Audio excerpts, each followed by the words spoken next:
The Thom Hartmann Program is brought to you in part by the Aiden Forecast, an investment newsletter with weekly updates of leading market indicators and a monthly deep dive into what the details of the economy and the markets mean for investors and retirees. On the web at aidenmarkets.com. Wines have some of the highest pesticide levels in our food chain. This hour brought to you by ecowine.com. Pesticide-free wines, organic wines, imported from France by the Organic Wine Company, ecowine.com. Hartmann Program is brought to you in part by Super Beets. Super Beets are sourced from non-GMO beets, and they're packed with dietary nitrates, helping to produce nitric oxide for more energy, stamina, and support for healthy blood pressure levels naturally. For more information, call 800-223-8242 or visit tomsbeets.com.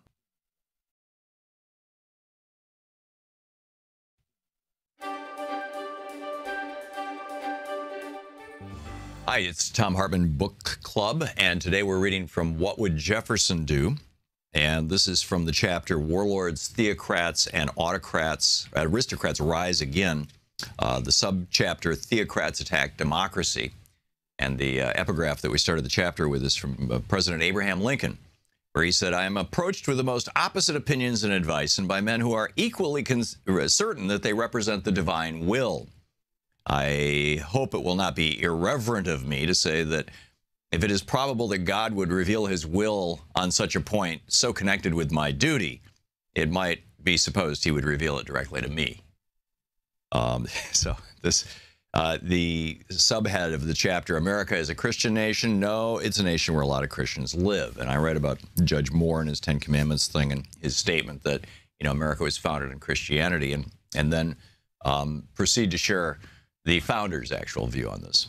Our founders were both well-schooled in the history of the Crusades and knew from firsthand experience with Puritanism how oppressive religious men could be, even with small amounts of political power. Ben Franklin fled Boston when he was a teenager, in part to escape the oppressive environment created by politically powerful preachers.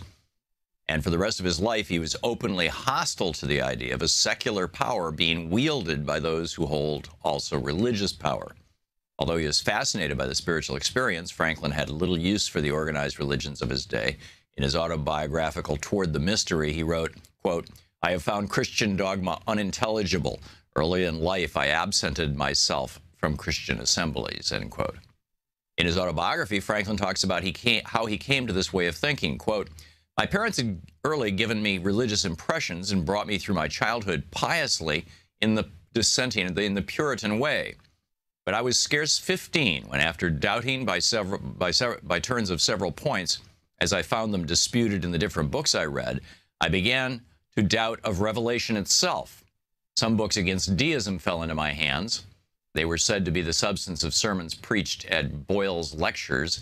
It happened that they wrought an effect on me quite contrary to what was intended by them, for the arguments of the deists, which were quoted to be refuted, appeared to me much stronger than the refutations, and I soon became a thorough deist," end of quote. Franklin, like most of the more well-known founders, was a deist, subscribing to a philosophy made popular by Unitarians who held that the Creator made the universe long ago and has since chosen not to interfere in any way, that, that neither Jesus nor anybody else was divine, or alternatively, that we are all divine, and that there is only one God and not three. Another founding deist who resisted giving political power to those with religious power was George Washington.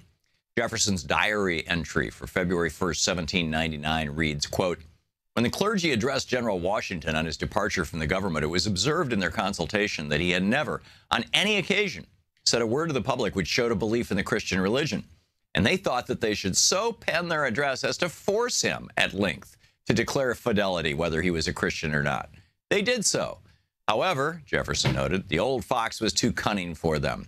He answered every article of their address, particularly except that which he passed over without even notice."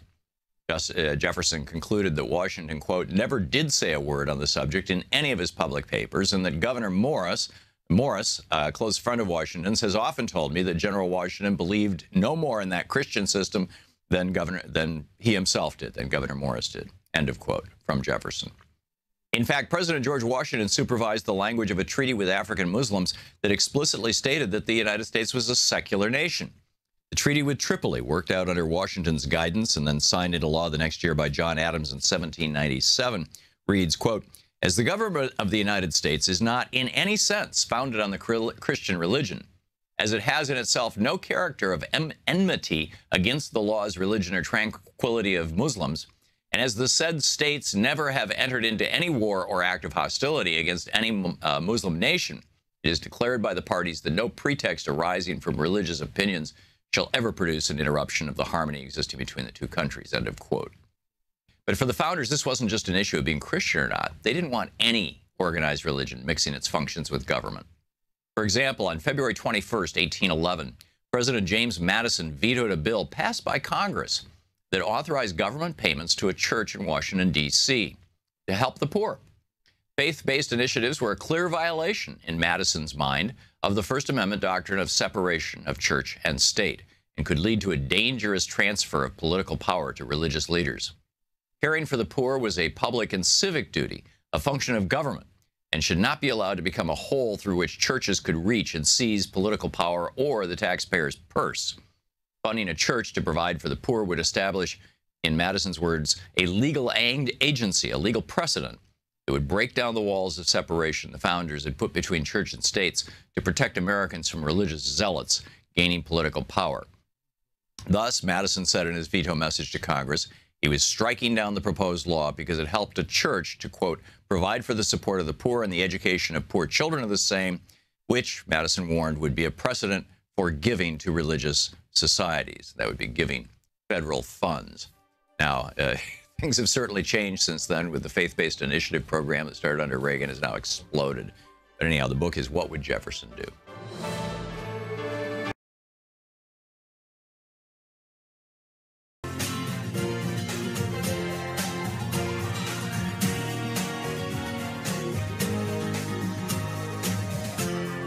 This is the Thom Hartmann Program.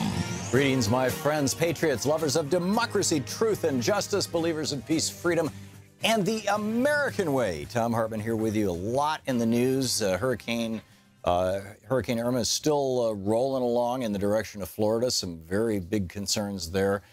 President Modi in India getting in a little trouble. Some interesting stuff in the Financial Times today about the state of our economy. We're going to talk about Representative Rogers and how he's working to destroy satellites that tell us weather information. But in the midst of all this, Richard McGregor is with us. He's a journalist and former Beijing bureau chief with the Financial Times. He's the author of the new book, Asia's Reckoning, China, Japan, and the Fate of U.S. Power in the Pacific Century. You can tweet him at McGregor, MC, Gregor, Richard. And Richard McGregor, welcome to the program.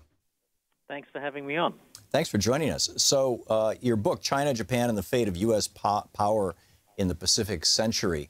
Some fascinating stuff here. What you talk in particular about the history wars. What are the history wars? Well, I think anybody living in America should be familiar with history wars. Look what happened in Charlottesville recently. It takes a long time to sort of cleanse politics of history. In fact, sometimes it never leaves. And East Asia's got their own big history wars, and that's really about Japan's invasion of China in the 30s, the war in the 40s, whether Japan apologized, whether they were sincere, whether China actually doesn't care if they apologize, but just uses history as leverage in politics. And it's something which has permeated their relationship for 70 years, and it's very consequential, right? These are the second and third biggest economies in the world. In 10 years, China will probably be the biggest, and the whole global economy runs through these countries, and their inability to sort of get to a sort of a peaceful place on history makes it a very dangerous relationship. There's a theory of history that war comes about, sometimes revolution, but typically just war, when one regionally dominant power loses the ability to assert that dominance and is replaced by another regional power, or a worldwide power for that matter. There are arguments that this is what informed both World War I and World War II, and others, going way back in history. Do you subscribe to that notion, and do you see that kind of dynamic at play here? And if so, is it the U.S. Economically dominating Southeast Asia or Asia, or is it Japan post-World War II? That's, I think, to use the big words, this theory's got a lot of play recently. It's about, the inevitability of a rising superpower falling into conflict with the established superpower, and that's the U.S. and China. Right. The so-called Thucydides trap, if I pronounce Yes, that Thucydides, correctly. yes. Thank you. I got a kind of slightly different take on that. I think the dangers, there is that danger, obviously. The U.S. and China are on a collision course. That's the bad news. The good news is that they know that and they try to manage it. But there's another thing that Greek writer came up with, and that's about it's dangerous to build an empire. It's even more dangerous to let it go. And I reckon that slightly describes better U.S. dilemma in Asia, because the U.S. is a kind of imperial power in East Asia. It has troops in Japan and South Korea 70 years after the war was won. But if they left, there would be a vacuum, potentially chaotic. It's why Japan and South Korea don't want the U.S. to leave, because they don't trust the country that would fill that vacuum, China. So, and I kind of think we're at a turning point now, because, China wants to be the dominant power in Asia, and their sort of sentiment is, thank you, America, you can go home now. Right. And you open the book with a fascinating analysis of how frustrated President Obama was with President Hu, and how pleased apparently he was with President Xi, in that Hu was the previous Chinese president was relatively impenetrable. He never shared what he was thinking and whatnot. Xi is much more proactive and like that. To what extent is Chinese politics and our interaction with Chinese, and the world's interaction with Chinese politics, personality dependent versus, 5-year plan, Communist Party has decided this, that, or the other thing dependent? It's a very good question, because Hu Jintao, who was the previous Chinese leader, was a very sort of bland individual, kind of charisma-free zone, if you like. Nobody could really get anything out of him other than largely scripted comments. Xi Jinping is a very different person, decisive, outspoken, quite aggressive. He's a risk-taker as well. And I think, so the personalities do matter. But I think the objective situation matters as well. China was not so powerful 10, 12 years ago, 15 years ago when Hu Jintao took over. When Xi Jinping took over, he was in charge of a much more powerful country, so he had much more room to move. And I think Chinese aims and policies have kind of been pretty consistent, and that now they've really got the capabilities, military capabilities, economic leverage to get what they want. So, I think that's probably the bigger trend. Yeah. There's a narrative that I know two people in the White House have been sharing with the president at some length, because I know them, that basically the United States climbed to industrial and international preeminence by copying the Tudor plan that had been put into place in England in the 14th or 15th century, which was, basically a mercantilist plan that the Brits stole from the Dutch, and that they, reinvented from the ancient Greeks and Romans, and that China has just kind of beat us at our own game. That China, starting 30 years ago, 30, 40 years ago, decided to go in this mercantilist direction, protecting their own economy and exploiting the availability of other people's economies. And that the only way to fight mercantilism is by doubling down on mercantilism, and that's the border adjusted trade, or the border adjustment taxes and tariffs and things like this. To what extent do you think that kind of thinking actually pervades the thinking with the U.S., China, Japan, and what do you think of it? Well, it's a very interesting question. There's no doubt that all countries at different times have been protectionist, and there's no doubt that in some cases they've been big winners from that. I'll tell you, South Korea and Japan were much more protectionist than China. Mm-hmm. and China was.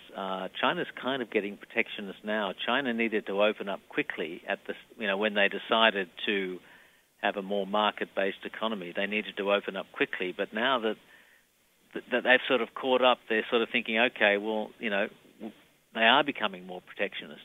I mean, it's a little bit true that, China is doing just what the U.S. did to the UK in the 19th century, but it's a bit different in this respect. Modern economies, the ability to steal, the value of stealing technology, the ability to sort of spread that technology, replicate it, benefit from it, I think is vastly greater these days than it was in the 19th century. And therefore, the act of theft is much more damaging these days. And I think the U.S. has got a very fair beef with China in stealing IP and protecting its own markets and tech companies and the like. It's the sort of thing I think Trump should be focused on rather than steal. Yes. I would hope it would go like that rather than doubling down on mercantilism, because that I think that would be bad for everybody else. Yeah. It's a very interesting time we live in, and I wish we had more time for this. I'd love to get into the North Korea thing, but I know you have to go at 15 after. It's a brilliant book, Asia's Reckoning, China, Japan, and the Fate of U.S. Power in the Pacific Century, the author Richard McGregor, and available from all your typical book sources. Richard, thank you so much for being with us. I appreciate it. Thank you. Great talking with you. And you can tweet him at McGregor Richard. We'll be back.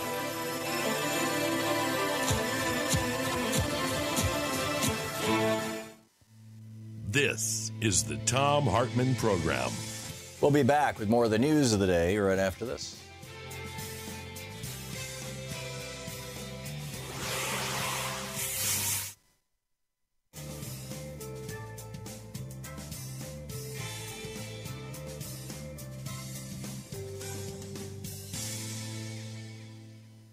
And welcome back. Cliff, watching Free Speech TV in Canyon Country, California. Hey, Cliff, how are you? Hey, Tom.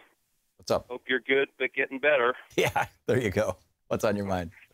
I'm a non-believer, Tom. I'll state that right up front. I don't believe in a living God. So as I watched the horror play out on TV last week from Houston, watching these people walking down their streets in chest-high water, the same streets that were bone dry a few days earlier, it was totally surreal. It was hard to believe what I was seeing. I mean, it was like scenes I've only seen from third world countries. But when I see TV reporters interview many of these people, they talk about how much they're praying and that God will take care of them. But according to their beliefs, I think God controls the weather, so God's the one that brought 600 trillion gallons of water into their communities and, destroyed their life. So you can't have it both ways. How do you rationalize this? How do you, this contradiction? You're praying to the God that just destroyed your life. How can you not question your faith? Yeah, it's a question that every individual has to answer, Cliff.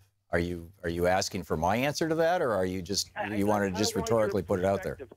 I want your perspective, Tom, because I know my, how well schooled you are on religion, and you've been all around the world. You've seen horrific things. So I just want to know your perspective on this. My perspective on it is that I think that anthropomorphizing a divine being diminishes the awe and splendor and amazingness of this insane universe that we're part of. I mean, it's just so huge and so dynamic and so filled with life. We know now. There's viruses and bacteria in outer space. I mean, there's virtually no part of the universe that doesn't have at least the building blocks of life in it. And I look at that and, I have a hard time conceptualizing intellectually a wise old man with a beard who's making decisions about everything and moving hurricanes around and saving people and punishing other people. It doesn't fit into my intellectual understanding of how it all is. At the same time, I grew up praying to God and Jesus, in an intercessory way. Please help me make it through this exam, or guide me in what I have to say on the radio today, or whatever. So I still do that, right? I still, because it's how I grew up, and it feels right. Although intellectually, I don't think there's anybody on the other end listening but then also intellectually, I think that maybe the entire universe is on the other end listening. But it makes me feel good to pray, and so I do. And I pray, in fact, I'm a member of a group of, of people who've worked with the Salem organization for years and years all over the world doing international relief work. And every week we've got a little, group of people that we pray for. If somebody knows somebody who's sick, we put their name on the list. So, I don't have any easy answer for it, Cliff. My life is full of contradictions around this. Make sense? Okay, I appreciate that. Okay. I really do, Tom. Yeah, thanks a lot, Cliff. Good talking to you. It's got to be a tough one. I mean, I remember years ago when I was a kid, in fact, actually, when Cliff's question first occurred to me. There was a house out in Olivet, Michigan, that got blown up in a tornado, and the family died. And the news guy on TV stuck a microphone in the face of the woman who lived next door, and she says, "Well, God saved us." And I'm thinking, wait a minute, you mean God killed those people next door? Anyhow, we'll be right back.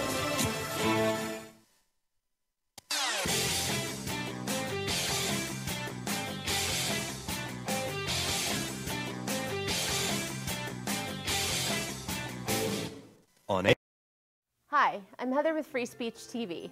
Your support, whether through giving of donations, volunteering, or even spreading the word, has made it possible for the only independent progressive news network to sustain for more than 20 years. Now, you can give to Free Speech TV through the Branch of Gratitude. This program is a sustainable way to give that reduces waste through paper mailing, postage, and staff hours. By choosing to participate in the Branch of Gratitude, you are joining hands with the socially conscious community and sending a message to the world that Free Speech TV is not only here to stay, it is here to thrive. Please call 877-378-8669 or go online to freespeech.org. Make a difference and join the Branch of Gratitude today.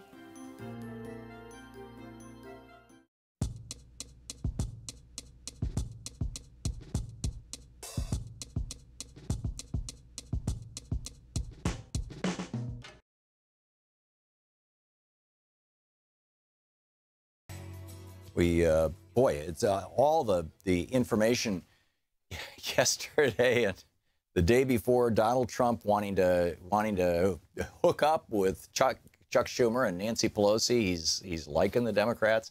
The Republicans are freaking out. I haven't seen any reports so far. Maybe you have. If you have, let me know. I mean, it's possible there's a news site that I missed this morning. I only read about 15 or 20 of them every morning.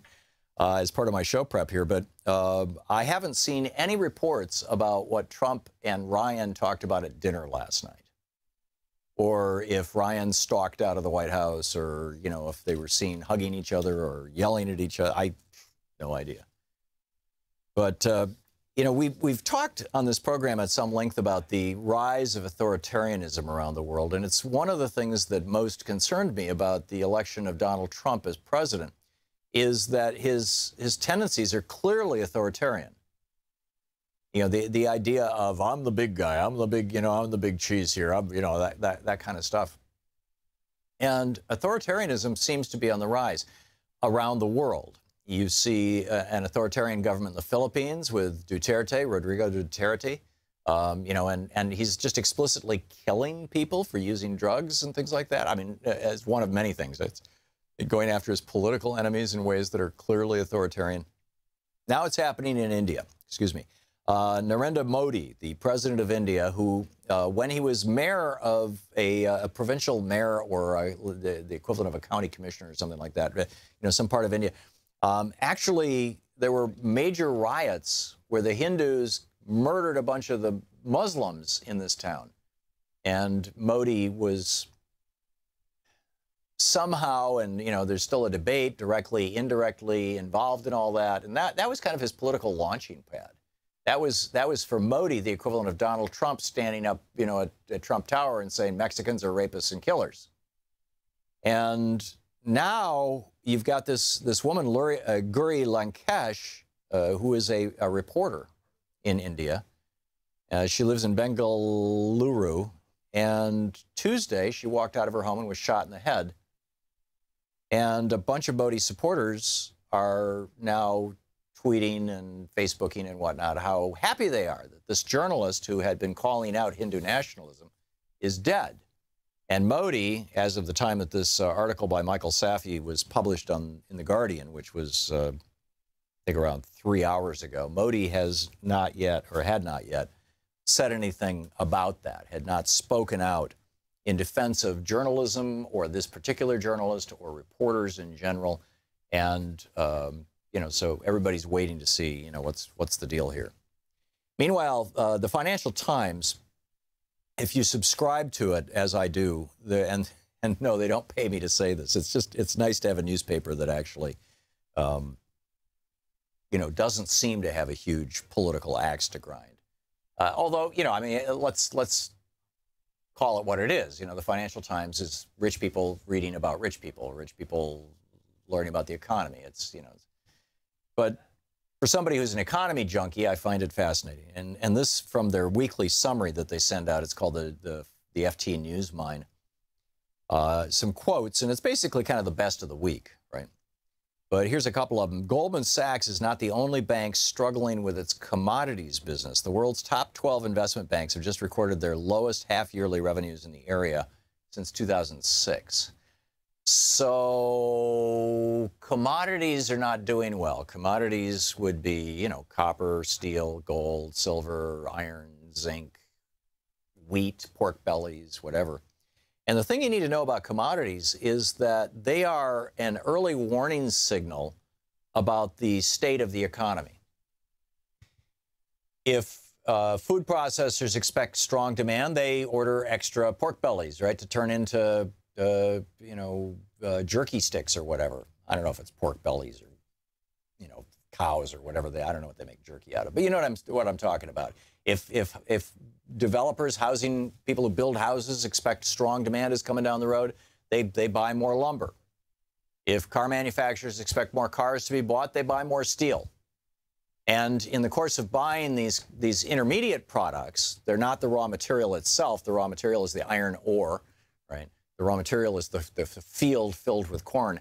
They're not the raw material, but they're the intermediate material. And when you see intermediate materials like that dropping in value, or the raw materials that produce them dropping in value, it typically means that at the wholesale level of the marketplace, the market is expecting the economy is going to go down. And in fact, FT points out this article, the article titled "Decline in Investment Banks' Revenues from Commodities," that, quote, the world's top 12 investment banks have just recorded their lowest half-yearly revenues since 2006. I mentioned that. And then it goes on to say 41% lower than the first half of last year. A 41% drop. This is a significant signal, in my opinion. They also note, this is a decline in U.S. factory orders from a September 5th article in the Financial Times. U.S. factory orders in July fell by the most in nearly 3 years, signaling a speed bump for the manufacturing sector. Factory orders slid 3.3% in July. So, you know, this is not yet GDP. This is not yet the actual economy out there, the public economy. This is now just, you know, the stuff in the pipeline, right? The goods, basically, in the pipeline. But when they start to collapse, look out. Now, we don't know what impact Harvey and Irma are going to have on all this, because they're going to create mind-boggling, I mean, hundreds of billions of dollars worth of demand. So we'll see. You're listening to the Thom Hartmann Program. Call 202-808-9925. The flip side of the demand that these hurricanes are creating by wiping things out is they're also wiping out people's ability to make a living and fill that with their own money.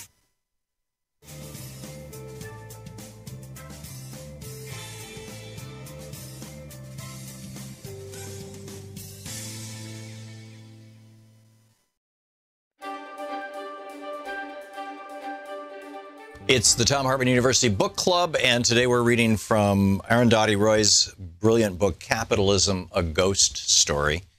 This is from the afterword, at the very end of the book. Yesterday morning, the police cleared Zuccotti Park, but today the people are back. The police should know that this protest is not a battle for territory. We're not fighting for the right to occupy a park here or there. We're fighting for justice. Justice is not just for the people of the United States, but for everybody. What you've achieved since September 17th, when the Occupy movement began in the United States, is to introduce a new imagination, a new political language into the heart of the empire. You've reintroduced the right to dream into a system that tried to turn everybody into zombies, mesmerized into equating mindless consumerism with happiness and fulfillment. As a writer, let me tell you, this is an immense achievement. I cannot thank you enough. We are talking about justice. Today, as we speak, the Army of the United States is waging a war of occupation in Iraq and Afghanistan. U.S. drones are killing civilians in Pakistan and beyond. Tens of thousands of U.S. troops and death squads are moving into Africa. If spending trillions of dollars of your money to administer occupations in Iraq and Afghanistan is not enough, a war against Iran is being talked up. Ever since the Great Depression, the manufacture of weapons and the export of war have been key ways in which the United States has stimulated its economy. Just recently, under President Obama, the United States made a $60 billion arms deal with Saudi Arabia. It hopes to sell thousands of bunker busters to the United Arab Emirates. It has sold $5 billion worth of military aircraft to my country, India, my country, which has more poor people than all the poorest countries of Africa put together. All these wars, from the bombing of Hiroshima and Nagasaki to Vietnam, Korea, Latin America, have claimed millions of lives. All of them fought to secure the, quote, American way of life, end quote. Today we know that the American way of life, the model that the rest of the world is meant to aspire toward, has resulted in 400 people owning the wealth of half the population of the United States. It has meant thousands of people being turned out of their homes and jobs while the U.S. government bailed out banks and corporations. American International Group alone was given $182 billion in the bailout. The Indian government worships U.S. economic policy.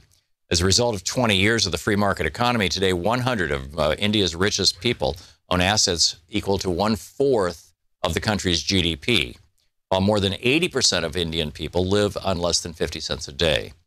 250,000 farmers driven into a spiral of death have committed suicide. We call this progress and now think of ourselves as a superpower. Like you, we are well qualified, we have nuclear bombs and obscene inequality.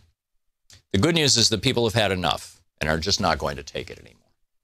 The Occupy movement has joined thousands of other resistance movements all over the world in which the poorest of people are standing up and stopping the richest corporations in their tracks.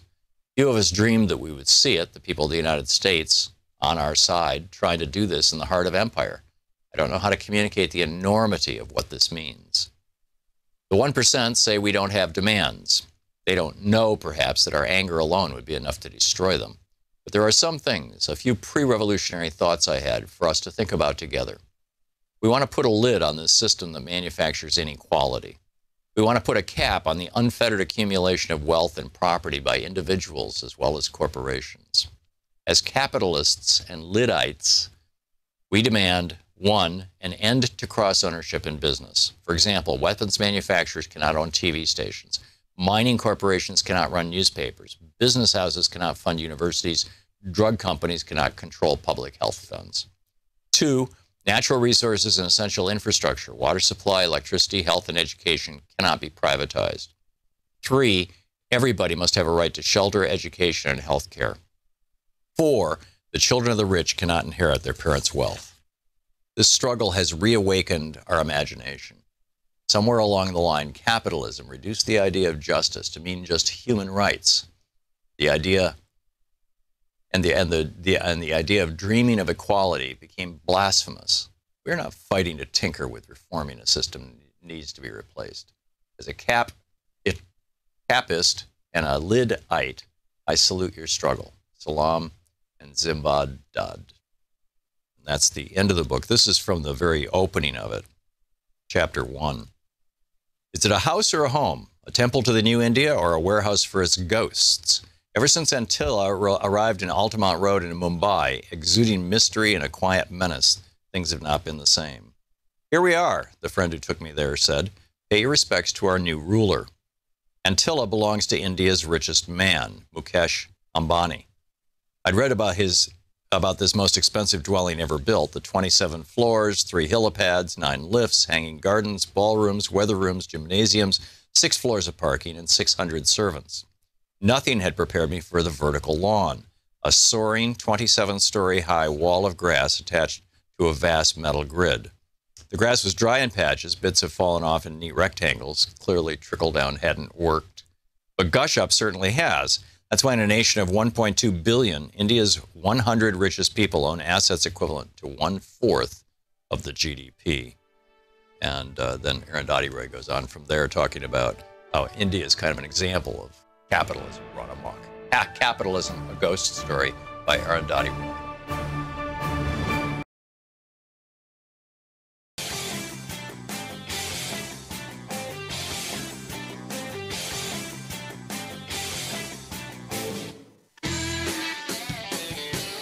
Welcome back. Thom Hartmann here with you. This is something that doesn't look particularly good. Equifax, one of the three big credit rating agencies, was hit by hackers apparently back on July 29th. And they announced this on September 7th, which, if my math is right, is 5 weeks later. And however, the week after the hack, on August 1st and 2nd, or a few days after the hack, according to reporting over by Luke Barnes over at the Center for American Progress's blog, Think Progress, the headline is Wealthy Executives Sold Off Equifax Stock Prior to Data Breach Revelation. Credit monitoring firm Equifax was left reeling this week after news that emerged that 3 senior executives had sold nearly $2 million in stock just days before the company discovered a cyber attack that had exposed the sensitive information of 143 million Americans. They discovered the data breach on July 29. They announced it 5 weeks later on September 7. However, on August 1 and 2, executives John Gamble, Joseph Longren, and Rodolfo Plotter earned a combined $1,780,000 by selling off stock, which the SEC was not. These are not pre-planned stock sales. In addition to this, according to Bloomberg News, which first broke the story, Chief Financial Officer John Gamble made $946,000. U.S. Information Solutions President Joseph Longren made $584,000. And Consumer Information Solutions President Rodolfo Plotter earned $250,000. They're all saying, hey, you know, it was just a small sale. We're actually worth many million. Yeah, so I make $1 million bucks. So what? Doesn't matter. I'm so rich, it doesn't matter. That's the argument that they're making, right? I'm not sure anybody's buying it, but that's the argument that they're making. Anyhow, Linda in Norco, California. Hey, Linda, what's on your mind today? Good morning, Tom. This is actually for Cliff and perhaps the woman that called a couple of days ago and was so discouraged. As I age here, I've been looking into quantum physics, and scientists are now beginning to realize we live in a conscious universe. Yes. And, of course, any conscious system is built on feedback loops. So, according to the Bible, actually, the soul that leaves the body at death is actually who we are. We are not these bodies. We are spiritual, we are souls, which means we're part of God. So it kind of cracked me up. Cliff was saying, how could God do this with the hurricanes? And I thought, we're part of God. We're living in chaos right now. What is a hurricane? It's chaos. So the weather is reflecting us, basically. Well, in a way, I mean, you know, technically, scientifically, what a hurricane is the transfer of heat energy from the ocean to the air. And because water is so much more dense than air is, a small amount of water can hold an enormous amount of heat, you know, millions of calories or BTUs of heat that would influence a huge area of air. And which is why you can have the same heated ocean fuel 3 hurricanes in a row, which is what's going on right now.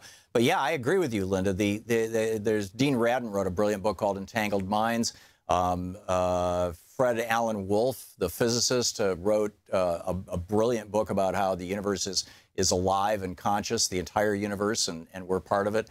I love that theory, the idea that, you know, we're basically like radio receivers in a way. You know, you turn on the radio and it's, you know, it's not that Madonna is there in your radio. You know, she's just singing through it. It's the signal is coming through. So the radio is a passive device essentially that's just that's just tapping into the radio waves that are constantly all around us.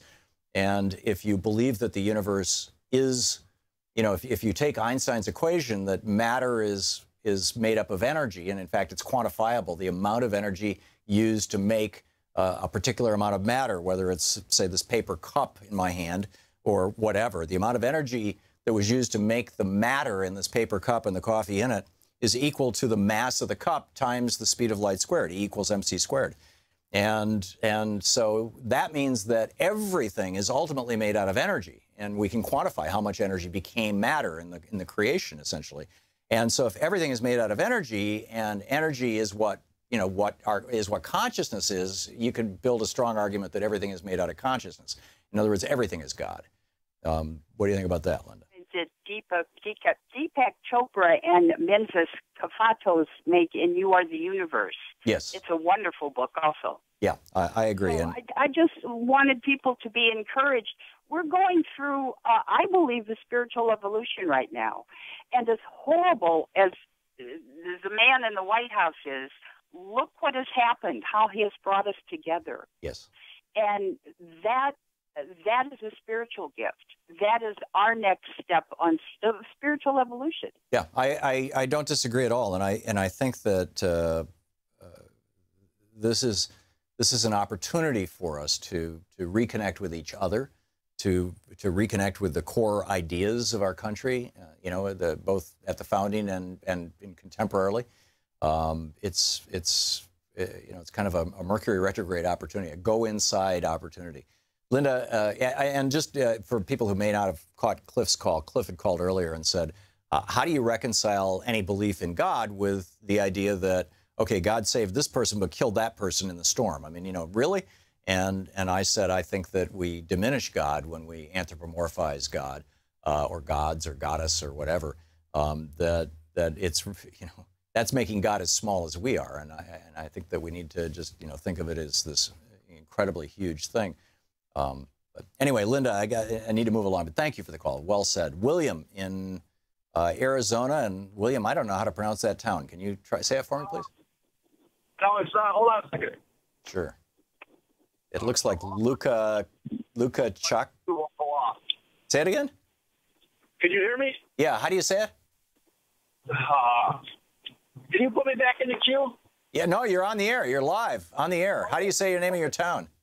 I'm in Sunrise Beach, Missouri. I travel. I deliver fifth wheelers and trailers around the country. Ah, okay. Okay, great. So what's up, William? But wait, kudos for you about your past exposure to religion and stuff, but understanding that there's a connectedness of particles or subatomic or whatever. There's got to be something like that. I read things on it. Look up Google quantum entanglement sometime. It'll blow your mind. Where they can separate things and they react 20 miles away and all that kind of stuff. Or 20 million miles away instantaneously. The other thing is the Republicans. This is another case study. They can't govern. Yes. And this is what my theory of Donald Trump was. If he ran as a Republican, he's given him first shot. He may be leaning towards Democrats now and saying to Republicans, "You've had your chance. You've done nothing with health care. You had 8 years. All you want is a tax break. All the deal, which she probably doesn't mind. But she may be saying enough with you guys." Yeah. We'll find out, William. I'm not like one of these people. Like yesterday, I was saying, hey, you know, here's an opportunity, and this is great, and the Democrats should take this and use it. And I still believe that, and I still agree with myself from yesterday. But you know, at the same time, I don't think that any of us should think that Donald Trump is, you know, making large, sweeping, strategic thinking, you know, okay, I gave the Republicans 7 months and they screwed up this one and this one and this one and this one. So to hell with them, I'm going to go with the Democrats now. I don't think that he thinks that way. I think that he thinks, you know, what's happening today and what will make me happy and what won't. I think that he's much more operating in the universe of a child than an adult, frankly. But that said, I also think that the way that the Republicans have basically tried to manipulate him, I mean, they've been treating him as if they just, you know, there was this kind of joke during the election period. And I don't recall if it was Paul Ryan or somebody else who said it. It might have been Lindsey Graham, but whoever said it, you know, would you like to have Donald Trump as a president? And the answer was, you know, where's the effect of, well, as long as he can hold a signing pen, I don't care. because, you know, the Republicans in Congress are going to pass the legislation, and he as president just has to sign it. I think that he's figured out that that's what they thought of him, that he was just the useful idiot, and he's reacting to it. So we'll see where it goes. We'll see where it goes. William, thanks for the call. Great to hear from you. Scott in Alameda, California. Hey, Scott, what's up? Hey, Tom, I'm calling about the Equifax security breach. Yeah. 143 million Americans' private information. It's like the Alibaba's cave for hackers. It's right. not just a credit card number. It's the, you know, everybody can understand the seriousness of this. I called the Financial Services Committee members this morning. I tried starting with the chairman, Hanserling, and they hung up on me. I was very polite, and they hung up on me. Really? So I switched to the Democrats. I called Maxine Waters, other members. I would urge everyone to call the Financial Services Committee to get them to have hearings, to get the executives, Equifax executives in public testimony, explain exactly what happened, why it was 5 weeks, took them 5 weeks to come public with this, and that 5 weeks hackers could have been doing extensive damage to hundreds of, tens of millions, millions of Americans. Also, I would urge that the callers demand that Equifax be the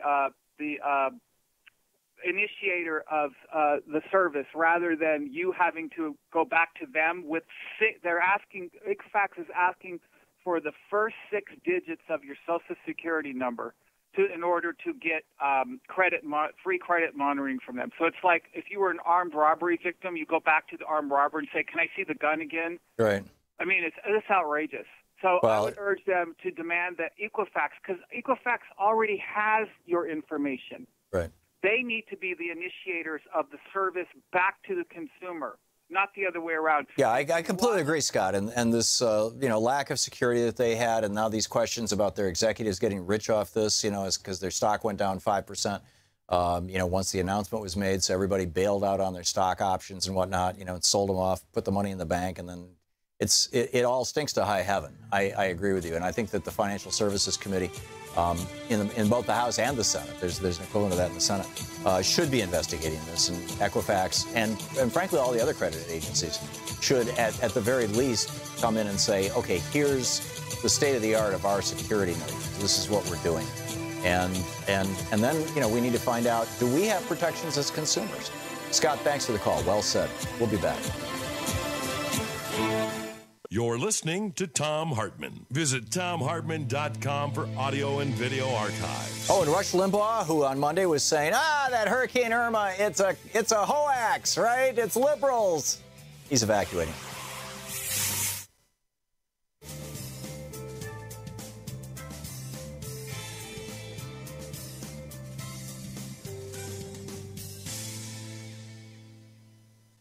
And welcome back. Wayne in Jacksonville, Illinois. Hey, Wayne, thanks for watching Free Speech on the DirecTV network. What's up? I just wanted to put out a call to action. I'd like to call to action all the progressive mayors around the country and other local progressive leaders to initially just Google Earthships or Mike Reynolds or both, and learn how that a refugee camp full of hurricane victims can be put to work or transformed into a permanent community of self-sustaining. Now, I used to have a friend who lived in something he called an Earthship. It was Dennis Weaver, the actor, and he had this house out in Colorado that was built out of tires. Is that what you're talking about? Yes. Yes, and the building of that home, as I understand it, my only connection is to have studied them online, but it's my understanding that the building of that house was pivotal in the development of the technology and the architecture, and since then it's developed into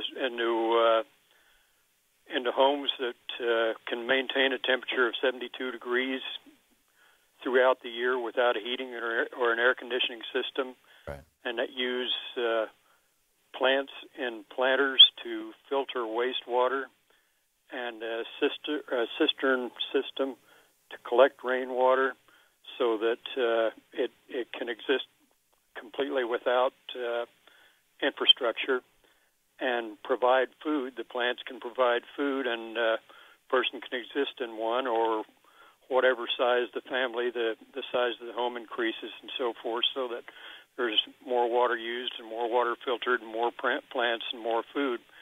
At any rate, it's labor-intensive practice to build one. And to live in one.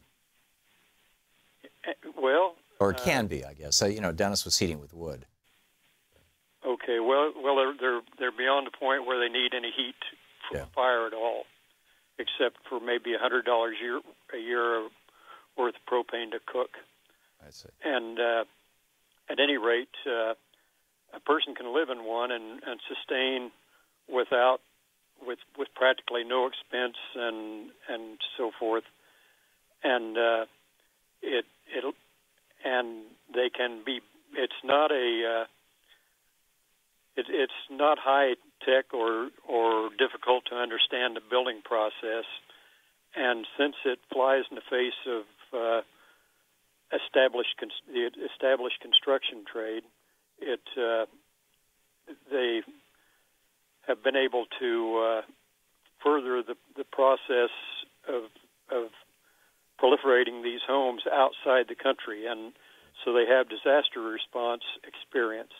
They've been to wherever it was the tsunami hit several years ago, and they did work in Haiti and places like that. Right. So building earthships out of destroyed materials. That's a great suggestion. Wayne, thank you for the call, and thanks for watching Free Speech TV. We'll be right back.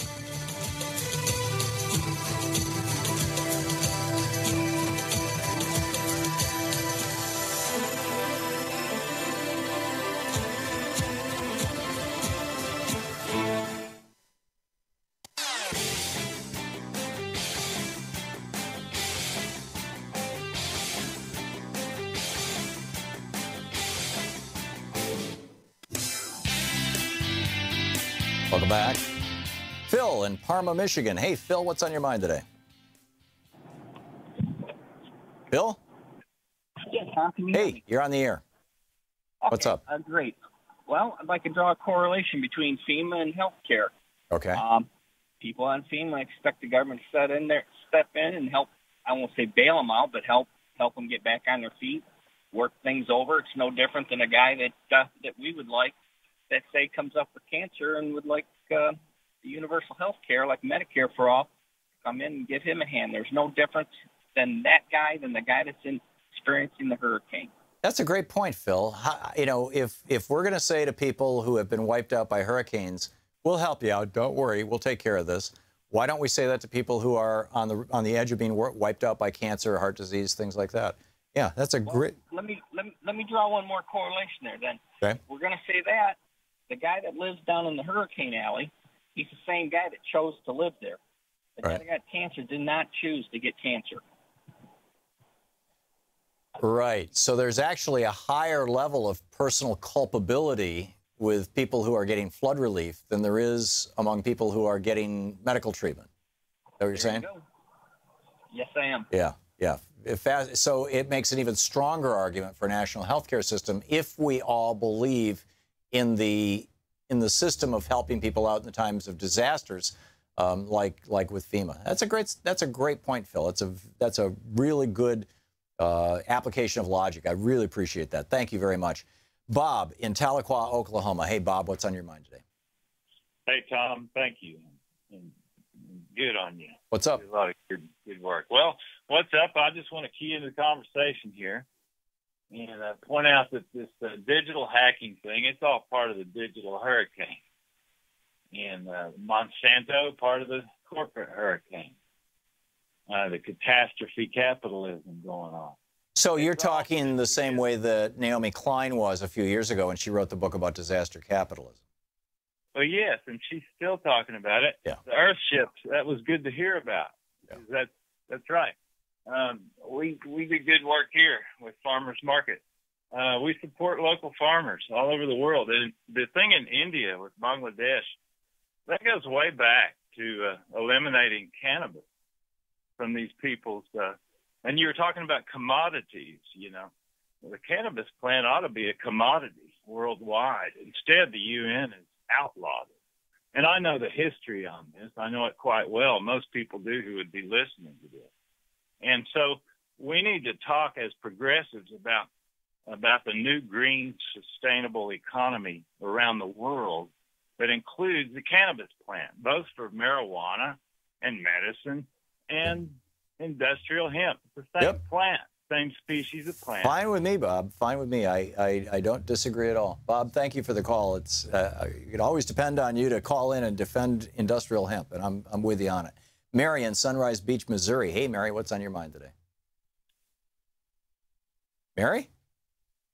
No, Hello, Mary. Tom. Oh, are you there? I am. You're on the air, Mary. What's on your mind? All right. Well, what I wanted to discuss was, you know, this Betsy DeVos that's running the Department of Education came out and said something about men on campus are getting a bad rap, you know, for date rape and all that. That's right. Title IX. I just had to come out and say, I'm 63 years old. When I was 19 years old, I was gang raped by some very, very nice young white men. And I trusted them and I thought they were, you know, okay, but they weren't. And I always blamed myself because we were playing cards and I was drinking beer. And all of a sudden, the next thing I knew, I was being gang raped. And then I never told a soul. This was 1973. And I never told a soul. And and I had a girlfriend that was, you know, coming over that evening to, you know, pick me up. We were going out. And I got in the car with her. I never told her. And when I was walking out the door, one of the fine young men that gang raped me said, "You're a really good sport." Wow.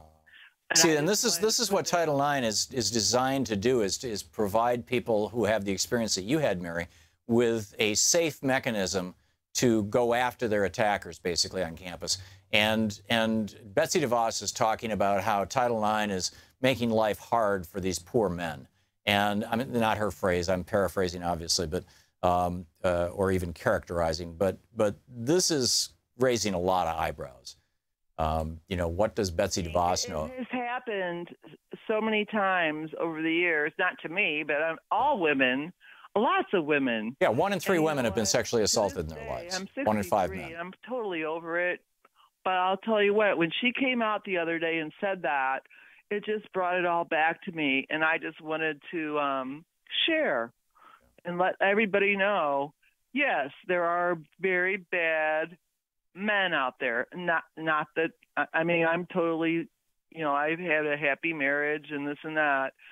But I'll tell you what, there are some whack job, white privileged men out there, and I'm sure there's, you know, black guys that rape black women too. But you know, it doesn't matter. Yeah, it's definitely not a racial thing, Mary. This is a male thing, and I'm very concerned about what Betsy DeVos is doing at the Department of Education. Mary, thank you for the call, and great to hear from you. We'll be back, and I'm sorry to hear about your experience when you were younger. We'll be back.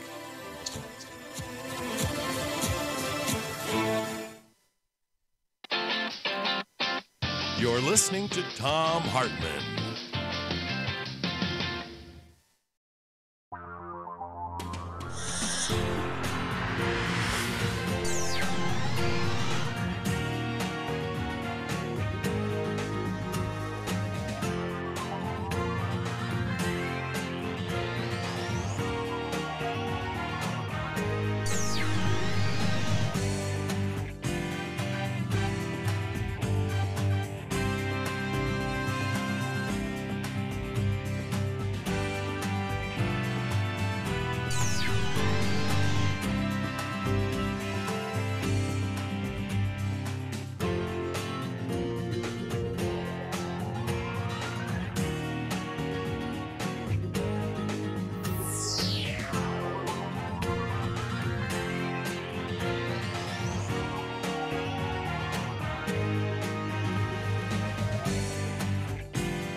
The Thom Hartmann Program is brought to you in part by the Aiden Forecast, an investment newsletter with weekly updates of leading market indicators and a monthly deep dive into what the details of the economy and the markets mean for investors and retirees. On the web at aidenmarkets.com. Wines have some of the highest pesticide levels in our food chain. This hour brought to you by ecowine.com. Pesticide-free wines, organic wines, imported from France by the Organic Wine Company, ecowine.com. Hartmann Program is brought to you in part by Super Beets. Super Beets are sourced from non-GMO beets, and they're packed with dietary nitrates, helping to produce nitric oxide for more energy, stamina, and support for healthy blood pressure levels naturally. For more information, call 800-223-8242 or visit tomsbeets.com.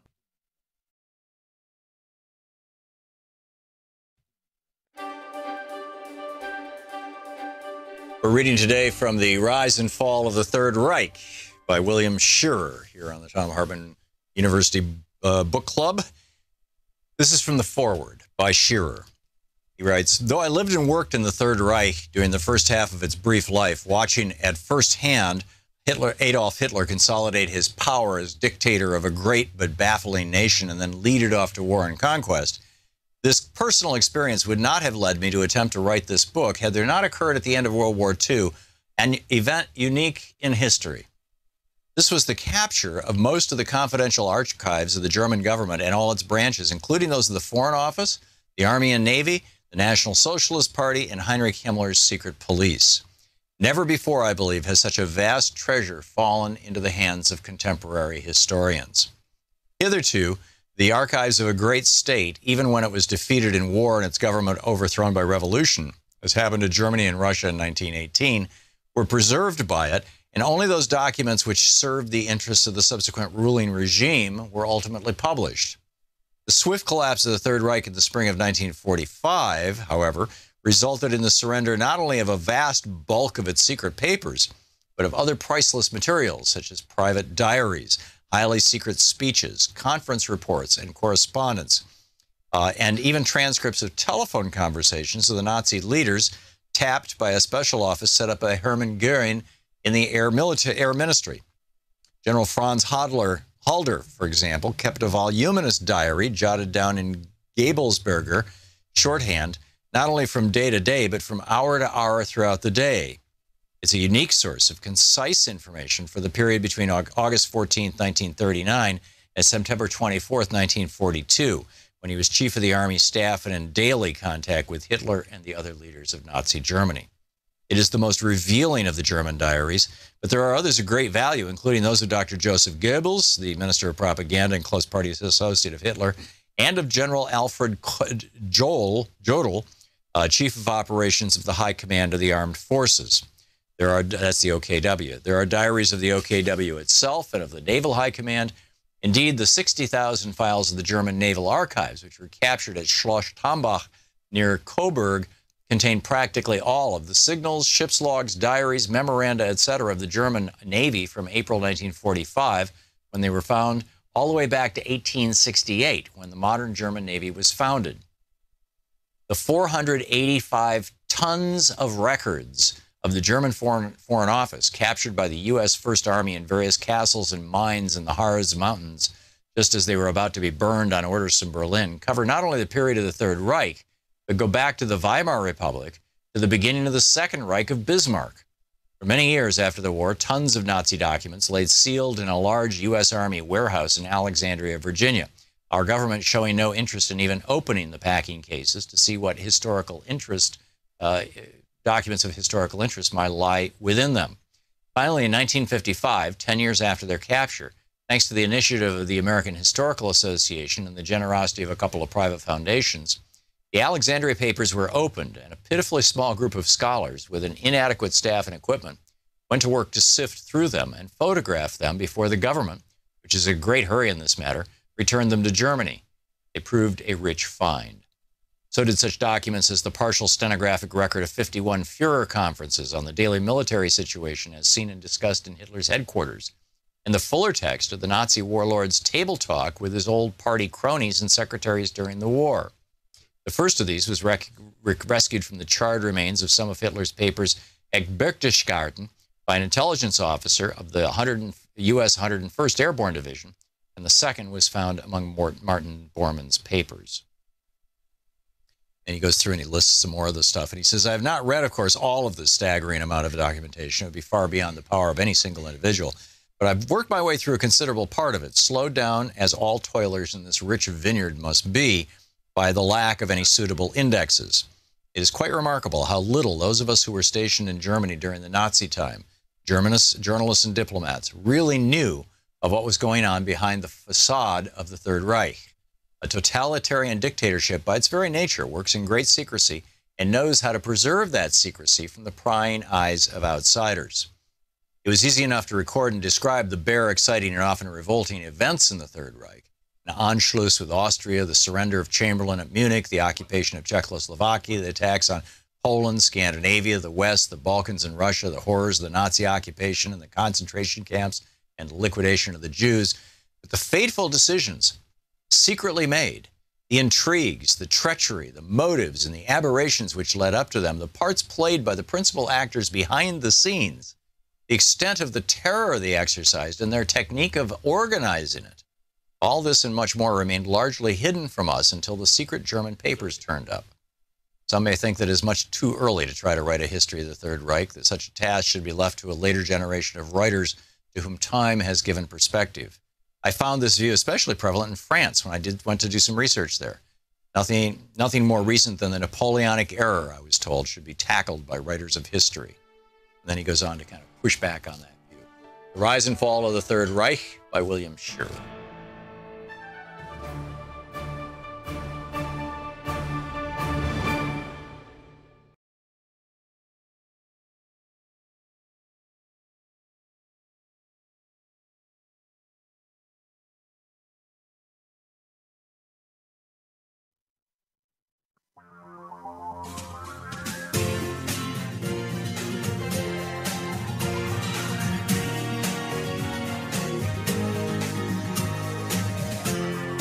This is the Thom Hartmann Program. Welcome back. It's the Thom Hartmann Program, and on the line with us, super pleased to have with us Congressman Keith Ellison. He is the... Brother Tom. Congressman, it's great having you with us. You bet it, man. Ellison.house.gov is your website. At Keith Ellison, of course, is the Twitter account. And you said you are happy to take phone calls. We'll get some of those for you in just a minute. And you're with us for the half hour, right? Well, you know, I could probably hang out later than that. I know I have to probably around. I mean, I can go till about 1:40. Oh, that's great. Okay, well, just let me know. We've got a hard break at the bottom of the hour from 1:28 until 1:33, where that is dedicated. You know, local stations go to local news and advertisements and things. But other than that, we can work around pretty much anything. So what's on your mind? What's going on in Congress? What's going on in the Democratic Party that you want to tell people about? Well, the first thing I want to mention to everybody is that, look, with all of the horror around the hurricanes, Harvey, Irma, and the fires out west, and then the DACA fail and an attack that Trump just launched. Don't forget about Charlottesville. Don't forget about what he did to transgender soldiers, and don't forget about with our pile. All these things are still there, and certainly don't forget about the Emoluments Clause violation. Don't forget that he's, the nepotism. All these things are still ongoing, and it has occurred to me, Tom, that the flood of scandal and attack and insult and outrage is just coming so furiously that people forget about the last horrible thing that he did. And so if he does anything slightly less horrible, then all of a sudden we're thinking, oh, he's getting better. He's not getting better. Everything he does is designed to promote a certain philosophy which says that poor people have too much, rich people have too little, and that you have to be a certain racial, religious kind of identity in order to be okay in his mind. and America only can accommodate certain people and not everyone. And he does not accept the idea of liberty and justice for all. So that's the thing on my mind first, that we should not let ourselves get stuck home by Trump simply because he has said he's willing to revisit DACA in 6 months. None of that. No, this is the same guy we've always seen, and we should add up his attacks and not forget about them. Mm-hmm. So that's that. DACA is certainly a front center thing in my mind. And it strikes me too, Tom, that, when you think about DACA, 800,000 people, here, these are people who grew up here. This is their country. They are Americans. They may not have the paperwork they need, but they are Americans in every way it needs to be one. They contribute to our society, make it better every single day. And I just, think that it's important for us to consider what it means to be an undocumented person in the United States. First of all, nobody comes to be in the United States just because, why not? Come leave your home, your family, your language, your culture to come up here to be what? Discriminated against? No, people do it because, in my opinion, our U.S. policies around trade and other things to contribute to people's need to leave. Employers up here want to attract undocumented labor so that they can pay them less and they can have fewer rights. And when you think about the undocumented people, these are folks who pay into Social Security, but they don't get it. They pay if they pay rent, they pay property taxes, but they often are excluded from many of the public service benefits that go along with it. I mean, these folks, and then they have to live in fear. And so I think it's important to understand that, an undocumented worker is probably a highly exploited worker. And so it is in the interest of all working people to give everyone a status. That way we can make sure that there's real justice for everybody. And that's kind of what you asked me, what's in my brain? Yeah. There's a lot more, but that's enough for now. That's pretty solid stuff. One other thing before we pick up phone calls, I heard that you have a podcast, like everybody's doing it. We started a podcast a couple weeks ago. We call it the Hartmann Report. It's kind of best of this show. It's free. It's over on iTunes. Tell me about your podcast. Well, my podcast is called We the Podcast. We the Podcast. We've been going for 2 years now. And the reason that we did it, Tom, is because I looked on regular network news, and you don't find economic news about regular people. When you ever find a TV broadcast show talking about, in the mainstream, talking about payday lending, talking about the diaper need, talking about the need to increase the minimum wage to $15, or talking about, even franchisees and how they often get mistreated by the franchisor, and talking about monopoly and how market concentration is really hurting this economy. So basically, We the Podcast is all about how people outside the billionaire class experience this economy. That is, and you can go on iTunes and check us out. We the Podcast. That's great, and that's you're a young whippersnapper here, but I'm an old fart, and I remember, and maybe you're old enough to remember. I don't know, but I grew up in Lansing, Michigan. There were two statewide newspapers in Michigan: the Detroit Free Press and the Detroit News. And one, and I forget which was which, but one was the labor paper and the other was the business paper. One had a business section, the other had a labor section. And, my dad worked in a tool and die shop, was very active with the union. We'd get the paper that had the labor section, and literally every day there was 5, 6, 8 pages of labor news. I think it's been basically since the 80s, since the Reagan era, that the newspapers have dumped all these labor pages, probably because they destroyed all the unions. But I think it's just super that you're filling that need, as it were, with a podcast. Well, yeah, and so we like to talk about, the Nissan strike, the organize and drive here. We want people to know that, people, it's kind of a old saw now that, the labor movement is shrinking. No, let me tell you, man, there's a lot of fight in the labor movement, man. They're swinging every day.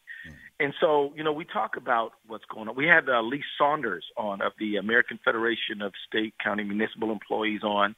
That's the podcast. It's the most recent one. And we talked about a lot of things. We talked about how it was AFSCME that stood behind the sanitation workers in 1968 when Martin Luther King marching with them was shot down and killed. Yep. But it was AFSCME. And I think a lot of people need to remember that, when Martin Luther King gave his great speech, the I Have a Dream speech, it was the UAW and other unions that helped bankroll that march, and it was unions that were there when we lost him.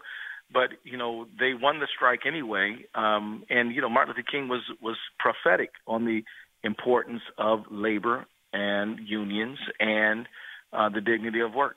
Yeah, absolutely.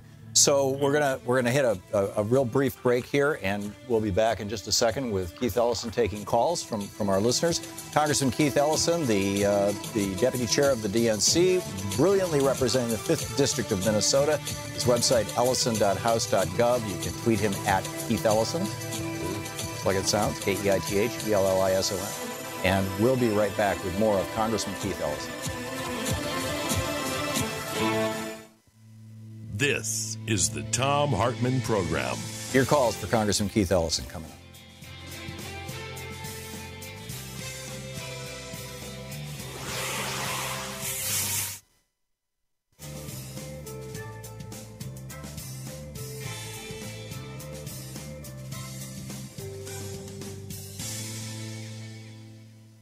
And welcome back. Congressman, you're still with us, right? Right here. Yeah, okay, great. Omar, watching us on Free Speech TV in Herndon, Virginia. Omar, you are on the air with Congressman Ellison. Hey, Omar. Hello, Congressman Ellison, and thank you for taking my call out, Thom Hartmann, and sure. Eid Mubarak to you. Late Eid Mubarak. Eid Mubarak. Juma Mubarak. Salam alaikum. I just wanted to know, Mr. Ellison, what are we doing right now to take back? What's our strategy to take back the House, the Senate, and the White House? And also, I want to know about what is the DNC doing to deal with this voter oppression, like the caging in Ohio, that if you don't vote for 2 years, they're going to write you off, and this voter oppression throughout the country. What are we doing to tackle that? Let me tell you what we're doing. We are doing what I would call radical presence. We are becoming present and engaged in every single zip code in the United States. We had a program called Resistance Summer this summer, where we literally knocked on thousands and thousands of doors all over the country. The DNC gave every state party extra money for one purpose: canvassing, door-to-door canvassing, not television, not mail, direct voter engagement. We actually were present and helped folks win in Iowa, New Hampshire, Oklahoma, and statewide seats. Now, we're going to continue that program. It's going to morph into the fall. It's called Rise and Organize, but it's canvassing. We have not been doing off-year canvassing. This is new. And we're going in strong in Virginia, but we're not forgetting about every other zip code in America. Our idea is that, people view elections properly. They view them as a means to a better community.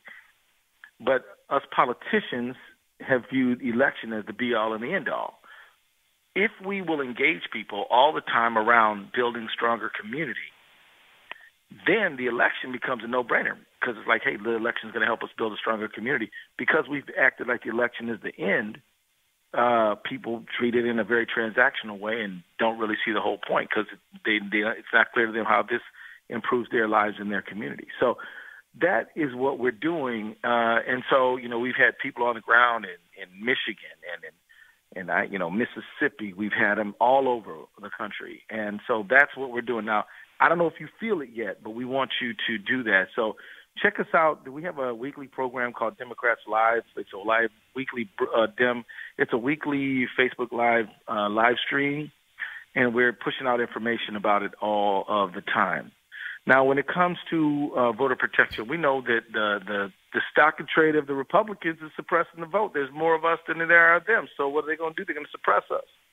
Well, we're fighting back. We're suing. We're challenging everywhere. We have a voter protection program, and we've been active and on the ground, and we're using litigation, and we're using preparation and advanced action. Now, I'm not going to tell you we're where we need to be. We are sure not. Man, we got a whole lot more work to do. But I think that we have a clear direction and plan, and we've made some substantial steps, certainly since, like May, June, to really reorganize the Democratic Party into a grassroots-oriented party from what was, in my opinion, a battleground state party That is absolutely great. And this thing of vote theft, I don't call it voter suppression, or I do, but Yeah, vote theft. I really, I like your word better. yeah, because it is. It is vote theft. They're stealing our votes from us, damn it. And, you know, we should have a right to that.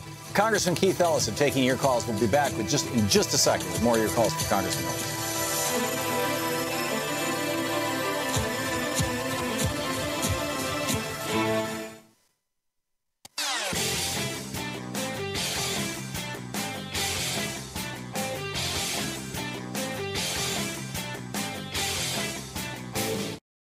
Hi there, I'm Marie with Free Speech TV. Your support, whether through giving donations, volunteering, or spreading the word about Free Speech TV, has made it possible for the only independent progressive news network to exist. And for that, I want to say thank you. Now you can give to the network powered by the people by donating an unwanted or used vehicle through our Vehicles of Change program. If you have an old car, RV, or even a motorcycle, Free Speech TV can use it to grow and thrive. You can make a bigger difference in supporting Free Speech TV by giving an old car. It's a great way to support the network without having to dig into your bank account. Just call 877-378-8669 and ask for more information about Vehicles of Change. Again, the number to call is 877-378-8669. If it has a VIN, we'll take it in. Thank you.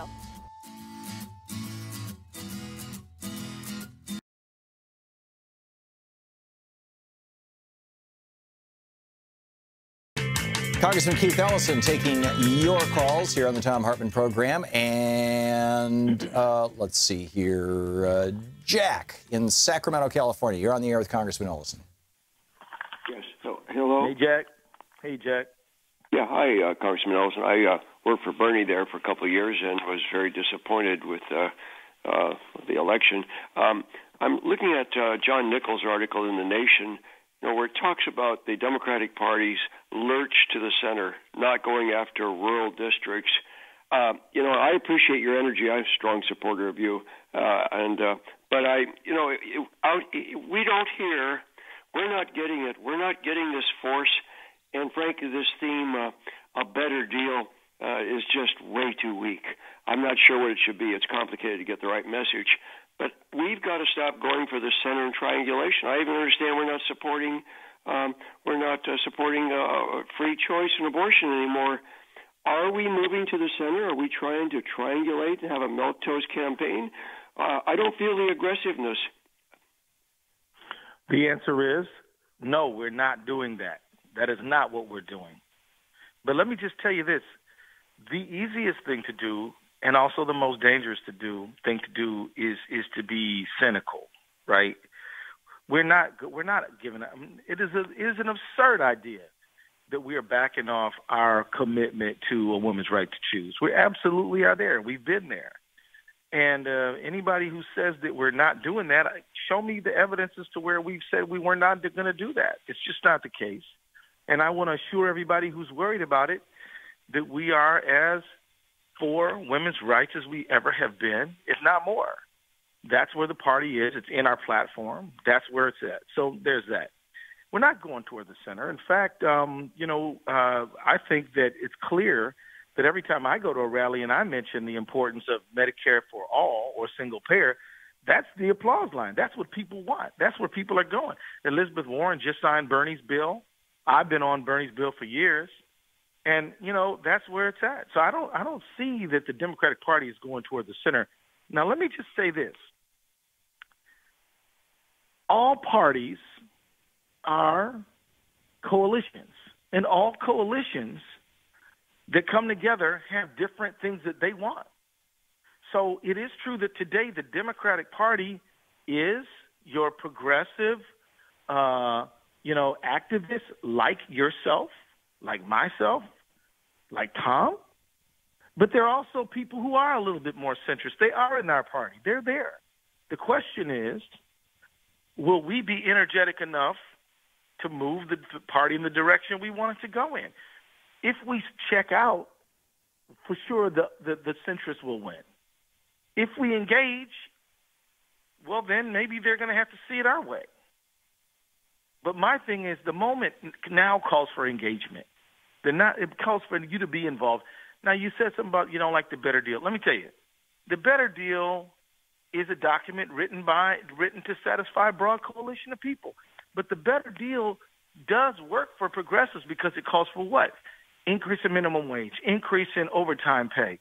It calls for increase in pay and for people. It calls for cutting costs. What costs? The cost of medical treatments, the cost of health care, the cost of college, the cost of rents. But then it talks about how to fight the rigging of the economy, and we deal with monopoly, and we deal with market concentration, and we deal with the money in politics. So there is plenty enough to work with. Let me tell you, there has never been a collection of words arranged in any arrangement that you want that are going to magically get everybody on board and inspire everybody. It's never happened, and it never will. We've got to understand what is messaging. Messaging has to do with the messenger, how that message is delivered. Then it has to do with the words that we say, and then it has to do with doing what we said we were going to do. The days when the Democratic Party can say we're for the working people, but then support trade deals that hurt working people must absolutely come to an end. The days when the Democratic Party says we're for low-cost, unaffordable drugs, and then we don't fight for those things, that has to come to an end. Now, how does it come to an end? People like you demand it. You get up on Thom Hartmann's show and you say we're not putting up with this. You write letters, you make Democrats be Democrats. Now, that's how we're going to win. But to just say, oh, it's not what I want, so I'm not sure I'm enthusiastic, man, let me tell you where you get your enthusiasm from. When you think about 32 million people having their health care stripped away if the Republicans would have repealed the Affordable Care Act, that ought to motivate you. When you think about 800,000 kids who are Americans in every way being kicked out of the country by Trump, hopefully that gets you fired up. When you think about the president hugging and acting soft on the KKK, that ought to get you animated. So that's all I got to say, man. Thank you for the call, but I need you to be an activist. And I just want to say this to you. It's so easy to be a critic, but it's hard to actually organize people and make it work. You know, and I know a lot of, I'm not saying this is you, but I know a lot of progressives who would rather intellectualize about message than to get out and knock a door. That's what we need. Go knock a door. Go knock a door. Go call somebody, recruit them to be involved in this movement. That is what I believe we really need. Yeah, we just have 40 seconds till that break at the bottom of the hour I was telling you about. My big thing is telling people, join your local Democratic Party. Try to become a precinct committee person. Yes, absolutely yes. I mean, stop complaining and become part of the solution, damn it. It's a very straightforward process. So people can find their local Democratic parties, what? By Googling them? By looking in the phone book? Yeah. What? Yeah. Heck yeah. You call up the DNC and say, where's my local party? And let me tell you, man, local parties are jacked, man. They're excited all over the country. Yeah. I'll tell you about it when we come back. It's great. You can stick around for a little bit longer? Yeah, I'm going to hang out with you. Super. Okay, we got about a 5-minute break here. Congressman Keith Ellison with us, taking your calls. We'll be back with more of Congressman Ellison and your calls, your thoughts, and my thoughts and the news of the day. Stick. You're listening to the Thom Hartmann Program. Call 202-808-9925. And you can tweet Congressman Ellison at Keith Ellison. His website, ellison.house.gov.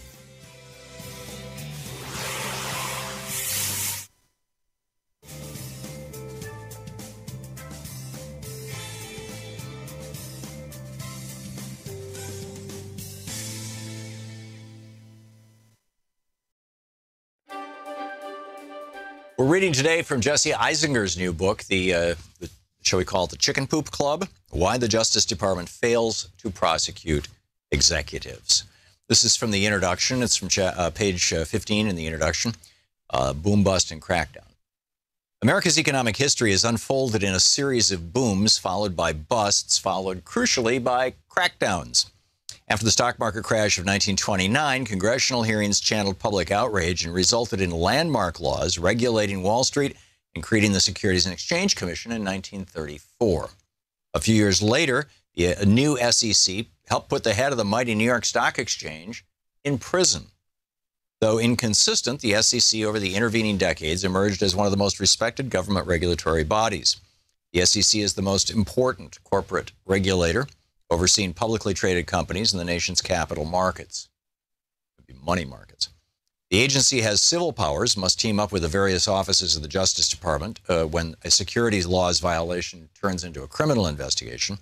After the go-go years of the late 1960s, the SEC worked closely with the Southern District to take on top law firms, top accounting firms, and top executives who had helped perpetrate corporate frauds.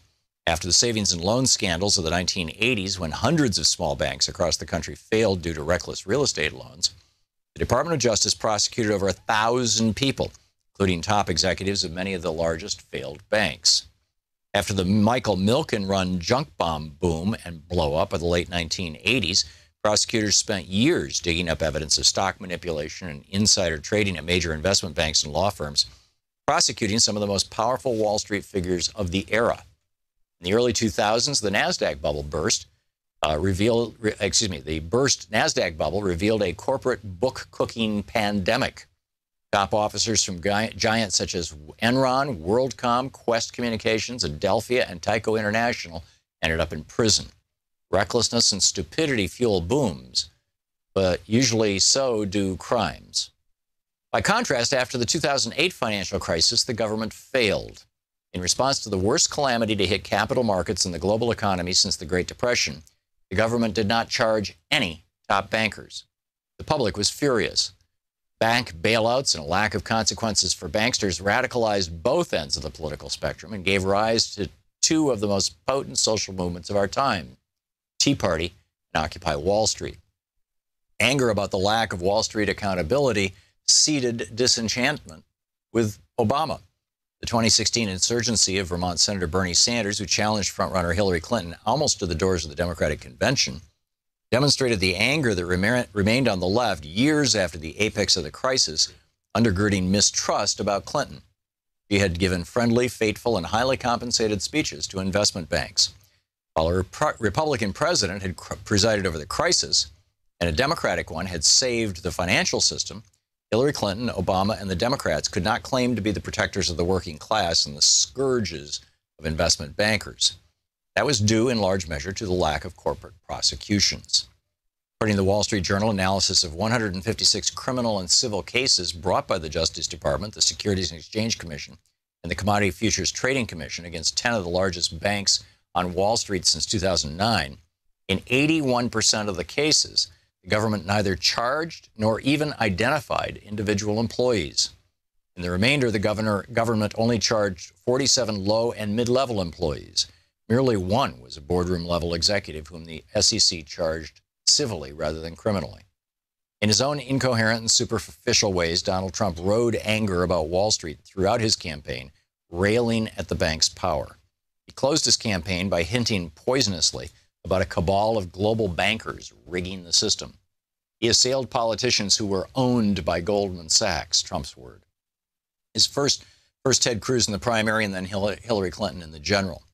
The Republican platform called for breaking up the big banks by returning to the Glass-Steagall Act, the Depression-era law that splits commercial bank from investment banking, a reflection of resentment about the government bailout of the financial system as the bankers wriggled free.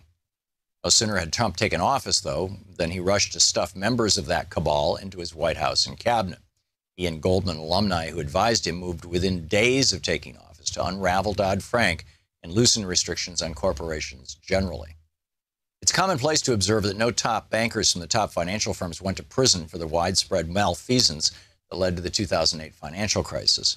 It's such a socially acceptable opinion that no less than an inside-the-beltway figure than the former chairman of the Federal Reserve, Ben Bernanke, said, after he was safely out of office, that more bankers should have gone to prison. The problem is worse than that. Today's Justice Department has lost the will and indeed the ability to go after the highest level corporate wrongdoers. The problem did not begin in the aftermath of the 2008 crash, and it has not ended. Prosecutors don't simply struggle to put executives for too big to fail banks in prison. They also cannot hold accountable wrongdoing executives from a gamut of large corporations, from pharmaceutical to technology, to large industrial operations, to retail giants. And, the book goes on from there, laying out exactly who and how and why. It's extraordinary. The Chicken Beep Club.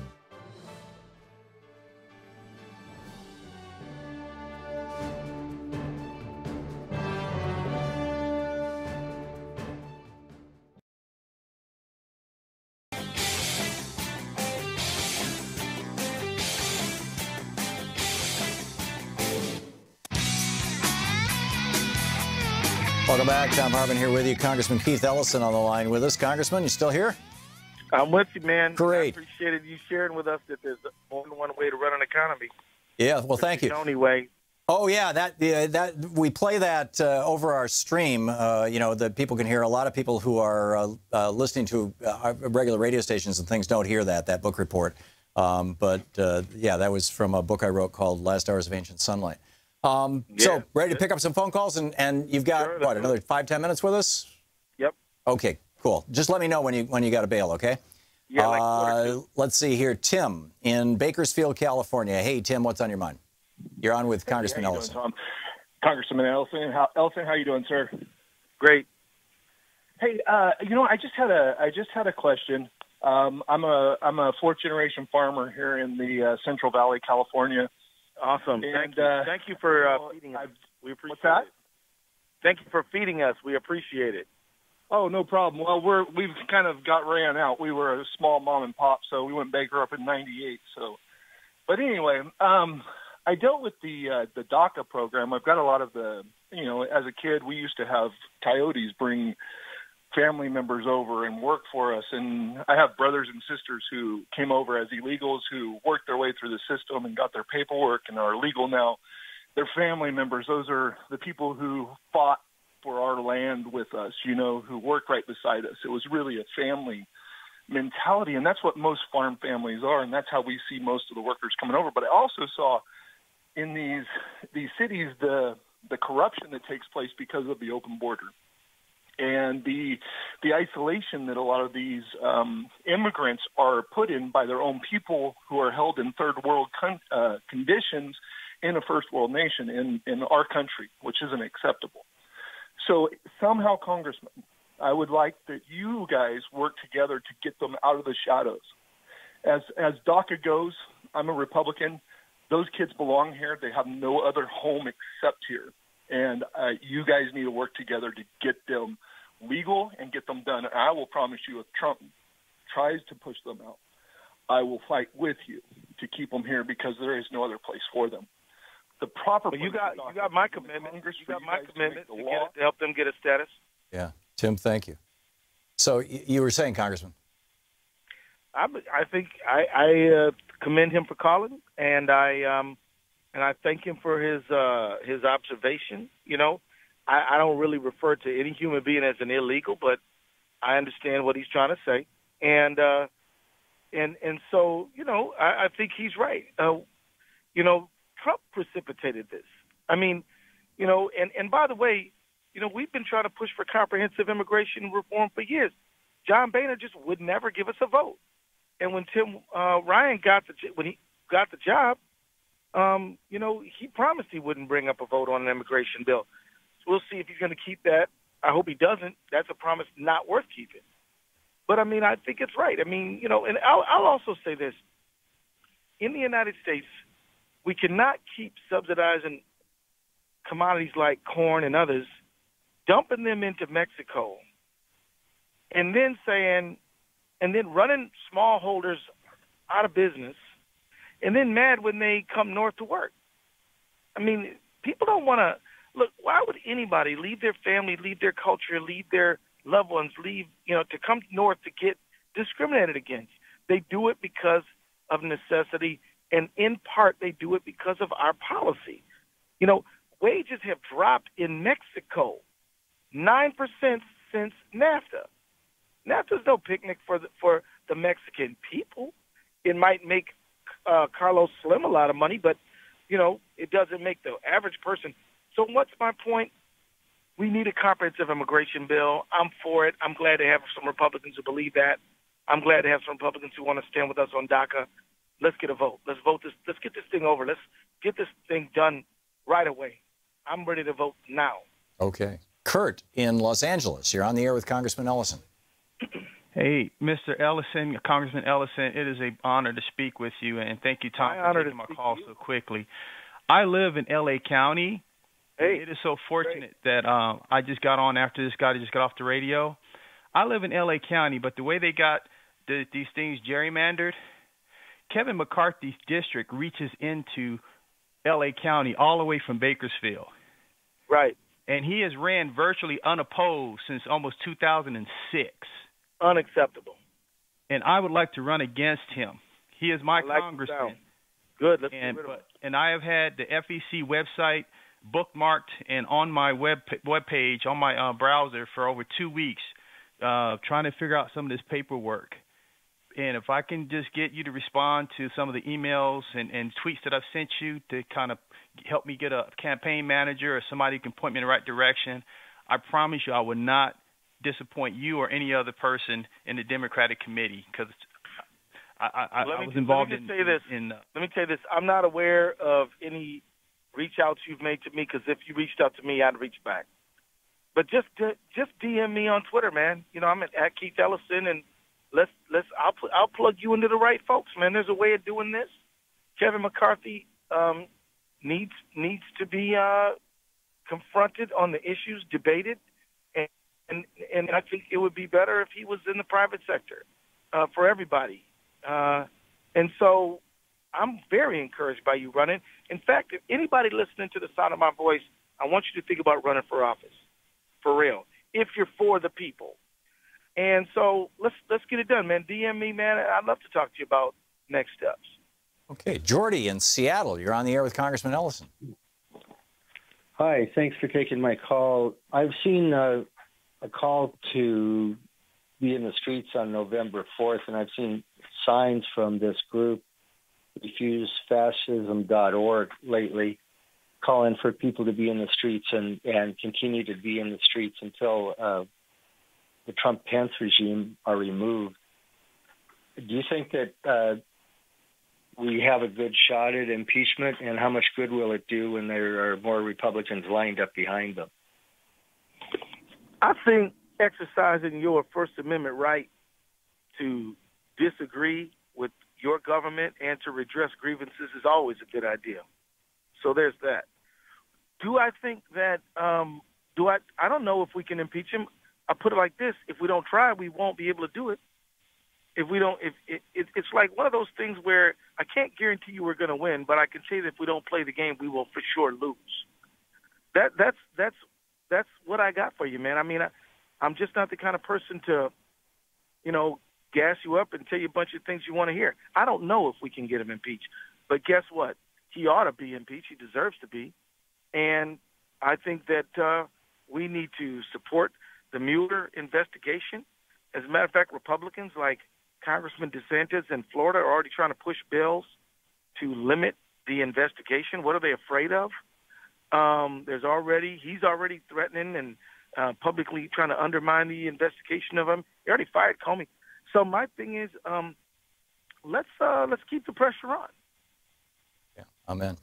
We have just 3 minutes to a break at 45, Congressman. Jennifer in Las Cruces, New Mexico. You're on the air with Congressman Ellison. Hello, and thank you very much for taking my call. I was trying to embrace free solutions initiatives that are out there right now, and I was just wondering if you embrace these ideas as well. One of them is the national popular vote, which would circumvent the need for the Electoral College.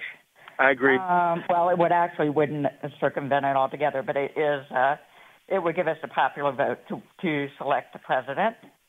And then the next one would be the ranked choice voting, which could be used as part of a national strategy.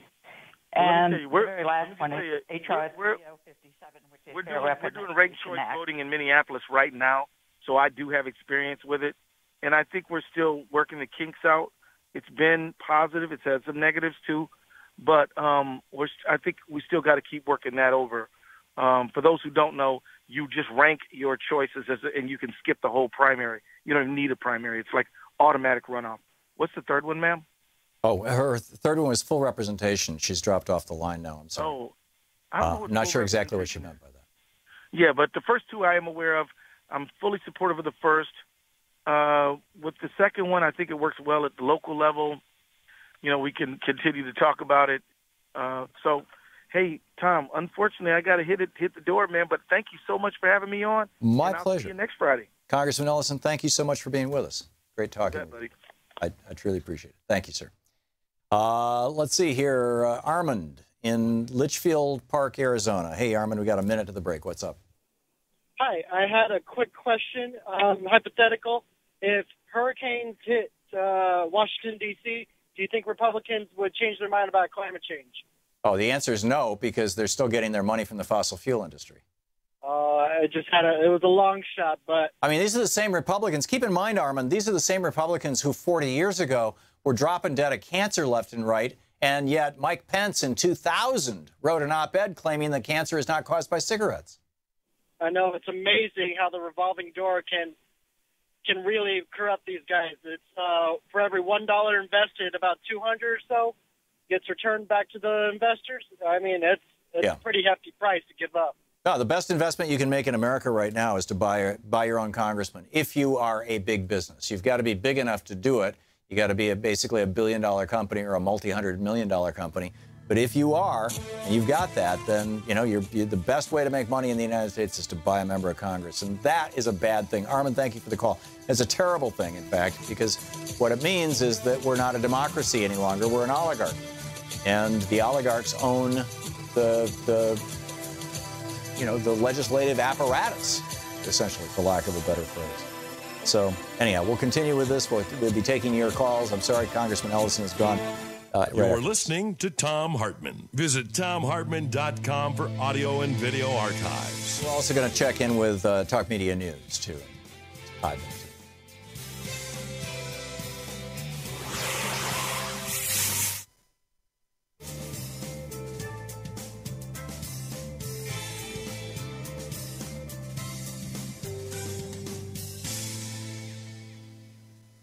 And welcome back. Alan in Seattle. Hey, Alan, what's on your mind today? Yeah, hey, good morning, Tom. Hey.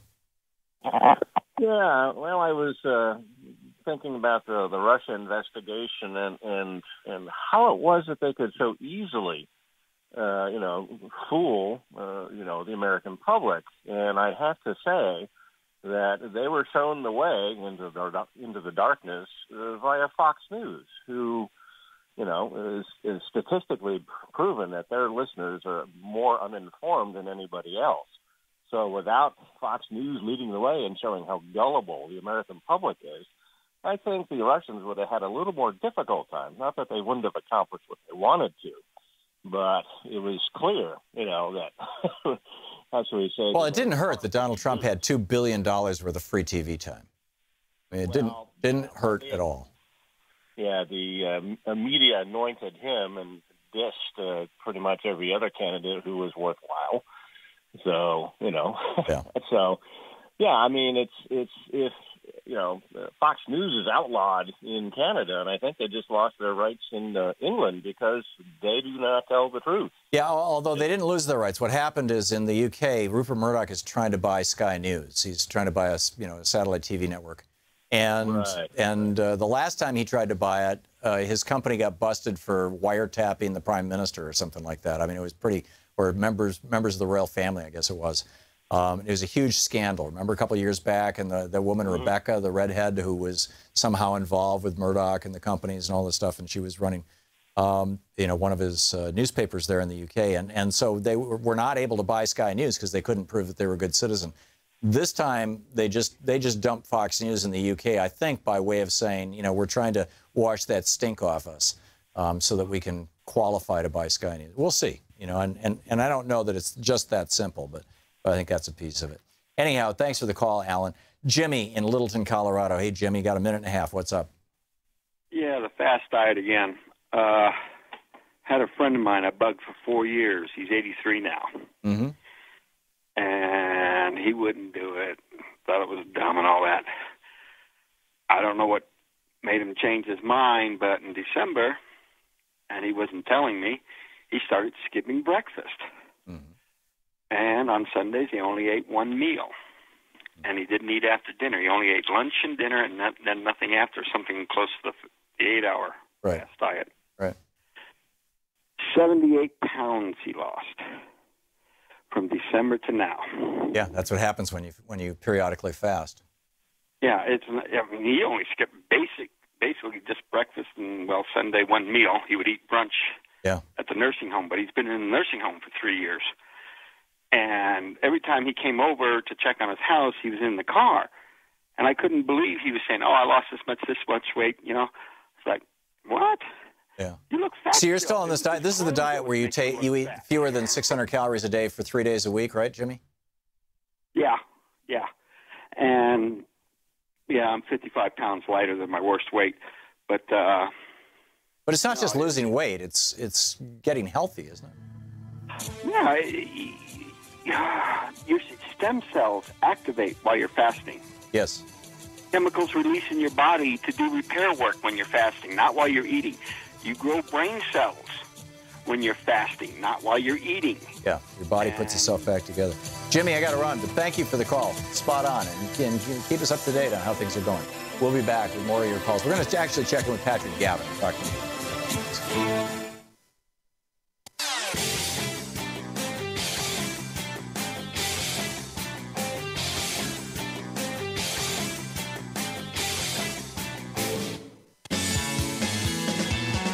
Same way. Welcome back. Thom Hartmann here with you, and let's check in with Talk Media News and find out what's going on in the world today.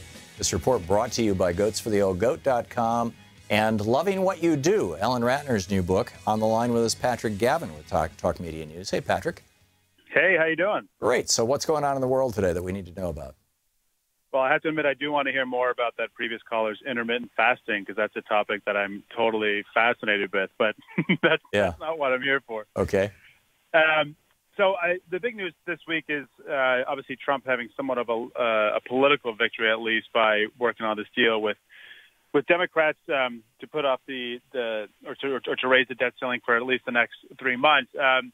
It's substantively, it's not the biggest deal in the world. I mean, we're just going to have this battle in a couple of months, but I think it's been interesting to sort of watch exactly Trump's reaction to this. I mean, Trump is, by all accounts, from the reporting out of the White House, downright giddy, not only at having pulled off a deal, but even more importantly, just the kind of press attention he's gotten from this. I mean, this was a day after Peter Baker, a great reporter for the New York Times, wrote this whole story, kind of welcoming the week back to Congress and noting how, this is a real test of whether or not Trump can score a deal. And then, 36 hours later, he in fact is able to score a deal. But it does really drive home this idea that this is kind of a presidency by cable news, that Trump sort of lives and dies by that, judges his successes and failures by that. So that was sort of an interesting observation this week, was to sort of see sort of how Trump reacts when he's actually able to get something done. Onto the more substantive part of this, I think that, in fact, the deal that he struck may in the long term actually end up hurting him in a lot of ways. I mean, first of all, he's House Republicans, Senate Republicans, certainly Paul Ryan and Mitch McConnell are, while perhaps not terribly surprised by Trump's move, are furious at him, and so are their staffs as well, at this idea that, that he totally went around them and scored this deal with some Democratic leaders. And more selfishly, from their perspective, all this really means, I think, for them, is that they're just going to have to deal with this issue again about the debt ceiling, but that much closer to the midterms, in which all these guys would like to, focus on other issues besides that, and also be able to tell their voters that they have this great relationship with the president. But in fact, it's very clear that he's not. In a lot of ways, this was kind of Trump sticking his middle finger to certainly Mitch McConnell, with whom Trump's pretty upset with over the healthcare debacle. Certainly a little bit Paul Ryan as well. But I think the other side of that coin is that, although it is getting a lot of, I think, positive press in the press, I think this idea that this is going to welcome in this harmonious period of bipartisanship between Democrats and President Trump will probably live to be short term, even though Trump is sort of I think, basking in this week's attention of him being a bipartisan leader. Yeah, this is not Tip O'Neill and Ronald Reagan. No, for sure. I mean, this is definitely a short-term phenomenon. I think one interesting quote I saw, I believe it was in Axios this morning, was this idea that Democrats got more done in a single Oval Office visit in one afternoon than congressional Republicans have achieved all year. And I think that if you're a congressional Republican, that's a real It's an indictment. It is. It absolutely is an indictment. I think that in terms of what this can mean going forward, I do think this is going to, while this eases the fiscal situation in front of Congress right now, in a lot of ways, I think it's going to hurt tax reform, which, again, depending on folks' position, it could be a good or bad thing. But Trump needs Republicans more than Democrats, obviously, and he can't afford to lose that much more of them. But the trust between Trump and the folks on the other end of Pennsylvania Avenue in his own party is fractured, and it's bad. And Trump will need every single Republican vote for tax reform to get this done. And I think that Republicans will have less to show their voters next midterm because of this as well. I think the fact they have 40 legislative days until this sort of stopgap deal expires. In that time, they have to renew government funding. They have to increase the debt limit again. They say that in the same period of time, in the 45 days until 2017 comes to an end, legislative days, they somehow want to get tax reform passed, even though we have yet to see a bill. It's being written behind closed doors, sort of reminiscent of how healthcare went about as well. So, this is an interesting week for political observers, just to see sort of how this Trump White House operates, and also to see how this Republican Party, in so many ways, is really kind of falling apart at the seams, it seems. Yeah, it does seem that way, although, never say never in politics. What else is going on in the world, Patrick?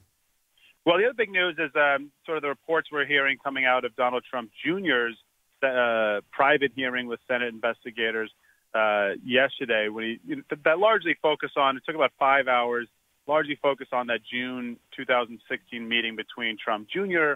And a Russian lawyer with I think the folks on the Senate, with the Senate investigators really trying to figure out not only what happened, but trying to get Trump to explain, well, why is it that your story switched so often? What's interesting about what we learned from Trump's testimony yesterday is I think we're beginning to get a preview of how the Trump world is going to explain this, which is what Trump Jr. essentially argued yesterday in explaining his various flip-flops on exactly recounting what happened. His argument is essentially going to come down to, look, we're completely inexperienced. We're not Washington insiders. We're not lawyers. I mean, even though they're surrounded by lawyers, we are outside the Beltway folk. And so accordingly, we were essentially too dumb to be able to pull off this incredibly nefarious, complicated, global scheme. So this is a variation on the old, I'm sorry, officer, I didn't know I couldn't put that candy bar in my pocket and walk out of the store with it. That's right. Ignorance of the law is no excuse, but they're going for that. Yeah, we'll see if it works. It hasn't in the past, but I think you're absolutely right. Patrick Gavin with Talk Media News. Thank you, Patrick, for the news report. You bet. Take care. Good talking with you. We'll be back with more of the news of the day. Boy, is there a pile of it. And your calls. And If Anything Goes Friday, too. Right after this.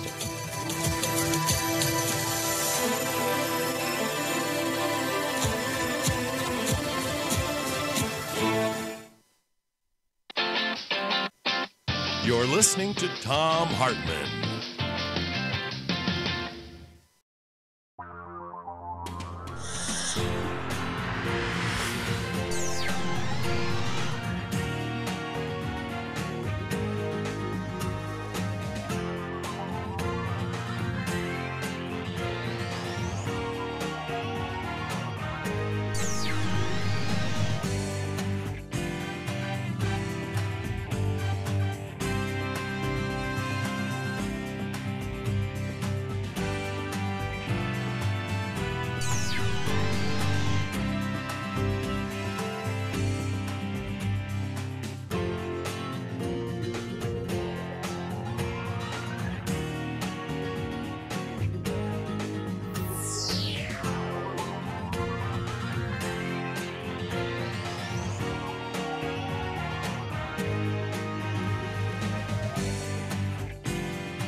The Thom Hartmann Program is brought to you in part by the Aiden Forecast, an investment newsletter with weekly updates of leading market indicators and a monthly deep dive into what the details of the economy and the markets mean for investors and retirees. On the web at aidenmarkets.com. Wines have some of the highest pesticide levels in our food chain. This hour brought to you by ecowine.com. Pesticide-free wines, organic wines, imported from France by the Organic Wine Company, ecowine.com. Hartmann Program is brought to you in part by Super Beets. Super Beets are sourced from non-GMO beets, and they're packed with dietary nitrates, helping to produce nitric oxide for more energy, stamina, and support for healthy blood pressure levels naturally. For more information, call 800-223-8242 or visit tomsbeets.com.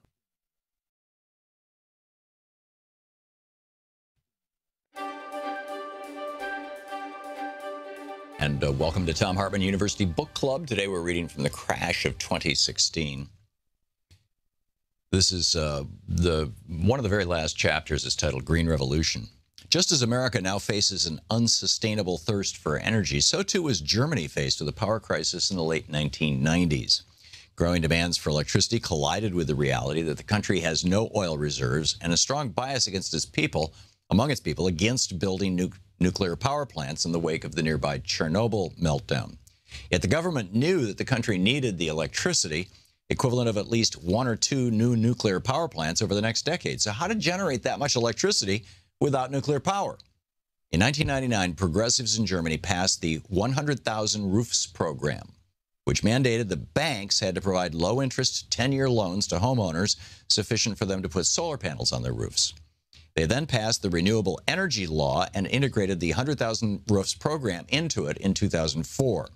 The Renewable Energy Law, REL, mandated that for the next 10 years, the power company had to buy power back from those homeowners at a level substantially above the going rate so that the homeowners' income from the solar panels would equal their loan payments on the panels and would also represent the actual cost to the power company to generate that amount of power by building a new nuclear power plant. At the end of the 10 years, the power company gets to buy solar power at its regular rate, and it now has a new source of power without having to pay and maintain and eventually dismantle a nuclear reactor. In fact, while the reactor would have a 20 to 30-year lifespan, the solar panels typically last 50 years. For the homeowners, it was a no-brainer. They were getting low-interest loans from banks for the solar panels, and the power companies were paying for the power generated from those panels at a higher rate, high enough to pay off the loans. It was like getting solar power panels for free. If anything, the government underestimated how rapidly Germans would embrace the program, and thus how quickly power would be produced by the program. By 2007, Germany accounted for about half the entire world's solar market.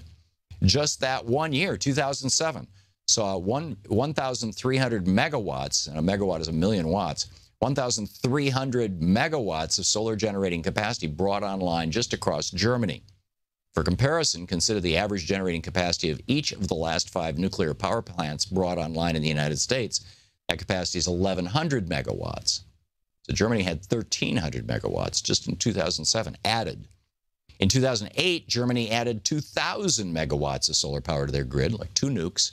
And in 2009, homeowners and businesses put onto their roofs enough solar panels to glean an additional 2,500 megawatts.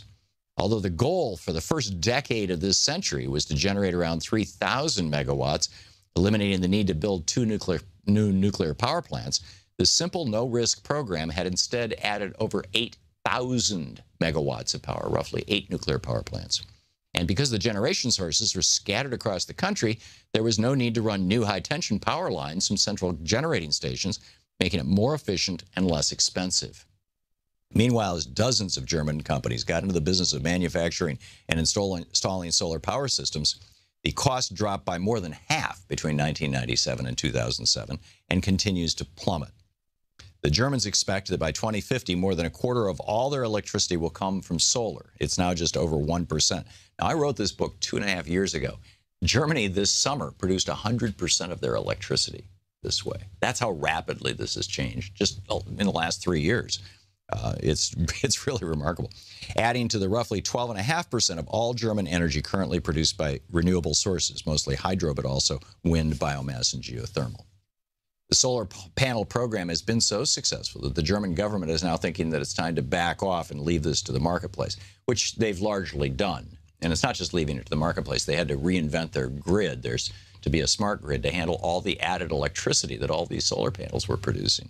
They have too much electricity now in Germany.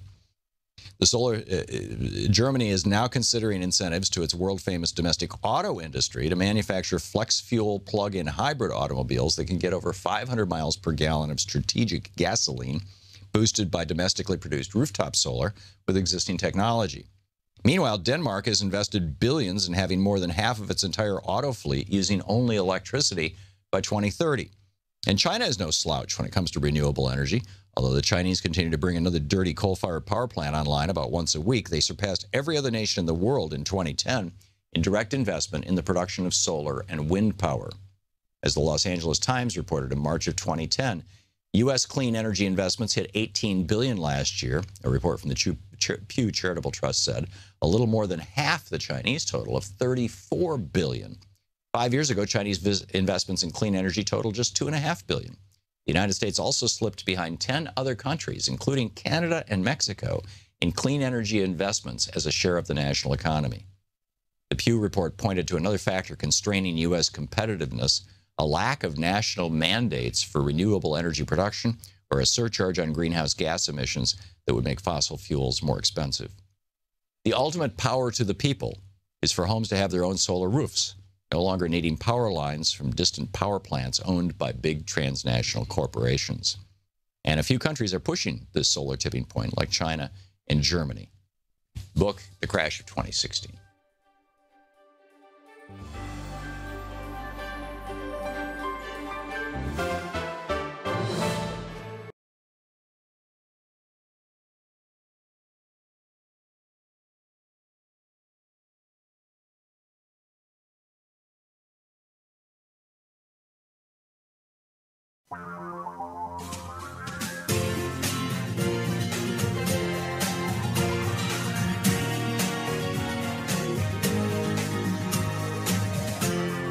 This is the Thom Hartmann Program. Welcome back. Thom Hartmann here with you. Have you heard about Cassidy Graham, or sometimes it's referred to as Cassidy Graham Heller? Senator Bill Cassidy, Republican from Louisiana, Lindsey Graham, Republican from South Carolina, and Dean Heller, endangered Republican from Nevada, have come up with a bill to repeal Obamacare. And basically what they do is This is a variation on the sneaky way that Reagan raised the Social Security retirement age. Pardon my interrupting myself here on this, but you know, just to give you a little context, back in the early 1980s, when it became obvious that Social Security needed a little extra money or was going to be running a little short as the baby boomers retired, the Reagan administration put together, and this was actually not a brand new initiative by them. It had been started under the Carter administration, but put together a group, a panel. It was Daniel Patrick Moynihan and Alan Greenspan. It was called the Moynihan-Greenspan or Greenspan-Moynihan Commission. And they came up with suggestions of how to fix Social Security. And of course, keep in mind, this was the Reagan administration. So, of course, one of their suggestions was to raise the retirement age from 65 to 67. Now, back in 1983, there were not a lot of 65-year-olds who were real excited about having to wait 2 more years to retire, about having 2 years stolen from their retirement.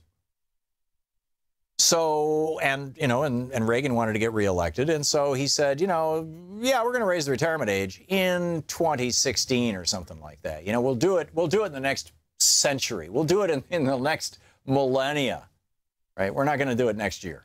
We're not going to do it while Ronald Reagan is still alive. It ain't going to happen. But it's going to be written into law now. And so now, as baby boomers are retiring, they're discovering, hey, you can't retire at 65 anymore. You got to be 66 or 67, depending on when you were born. And of course, everybody else, Gen Xers and Gen Yers and millennials and your retirement age is now 67. Reagan screwed you. So keeping in that same philosophy, Dean Heller, Bill Cassidy, and Lindsey Graham have come up with this brilliant idea to solve the Obamacare problem. Let's just transfer responsibility for Obamacare to the states entirely. federal government no longer in the business. We're just going to, and we're going to block grant all this money to the states. In other words, if your state right now is getting, $100 million from the government, fine. Instead of that $100 million being parsed out, part of it's going to drug companies, part of it's going to, to backstop insurance companies, to pay for Obamacare subsidies, part of it's going for this, that, the other thing. Instead, it's simply, here's $100 million, California, good luck, have fun. Now, in and of itself, that doesn't sound quite so evil. I think that, a lot of Americans could go, well, yeah, if the states want to take that money and they want to do something different than Obamacare, like, if Kansas wants to do another Sam Brownback experiment and just wipe out everybody's health insurance and say, to hell with it, nobody gets health insurance, let them do that. If California wants to take the money and say, cool, we'll do this as a single-payer program, let them do that. But there's one small problem. And that small problem is, this is 2017, that all those block grants to the states so that they can do their own Obamacare stuff, all those block grants will vanish in 2027. 100% cut. So it's like, okay, states, you can do health insurance, you can do cool stuff for 9 years.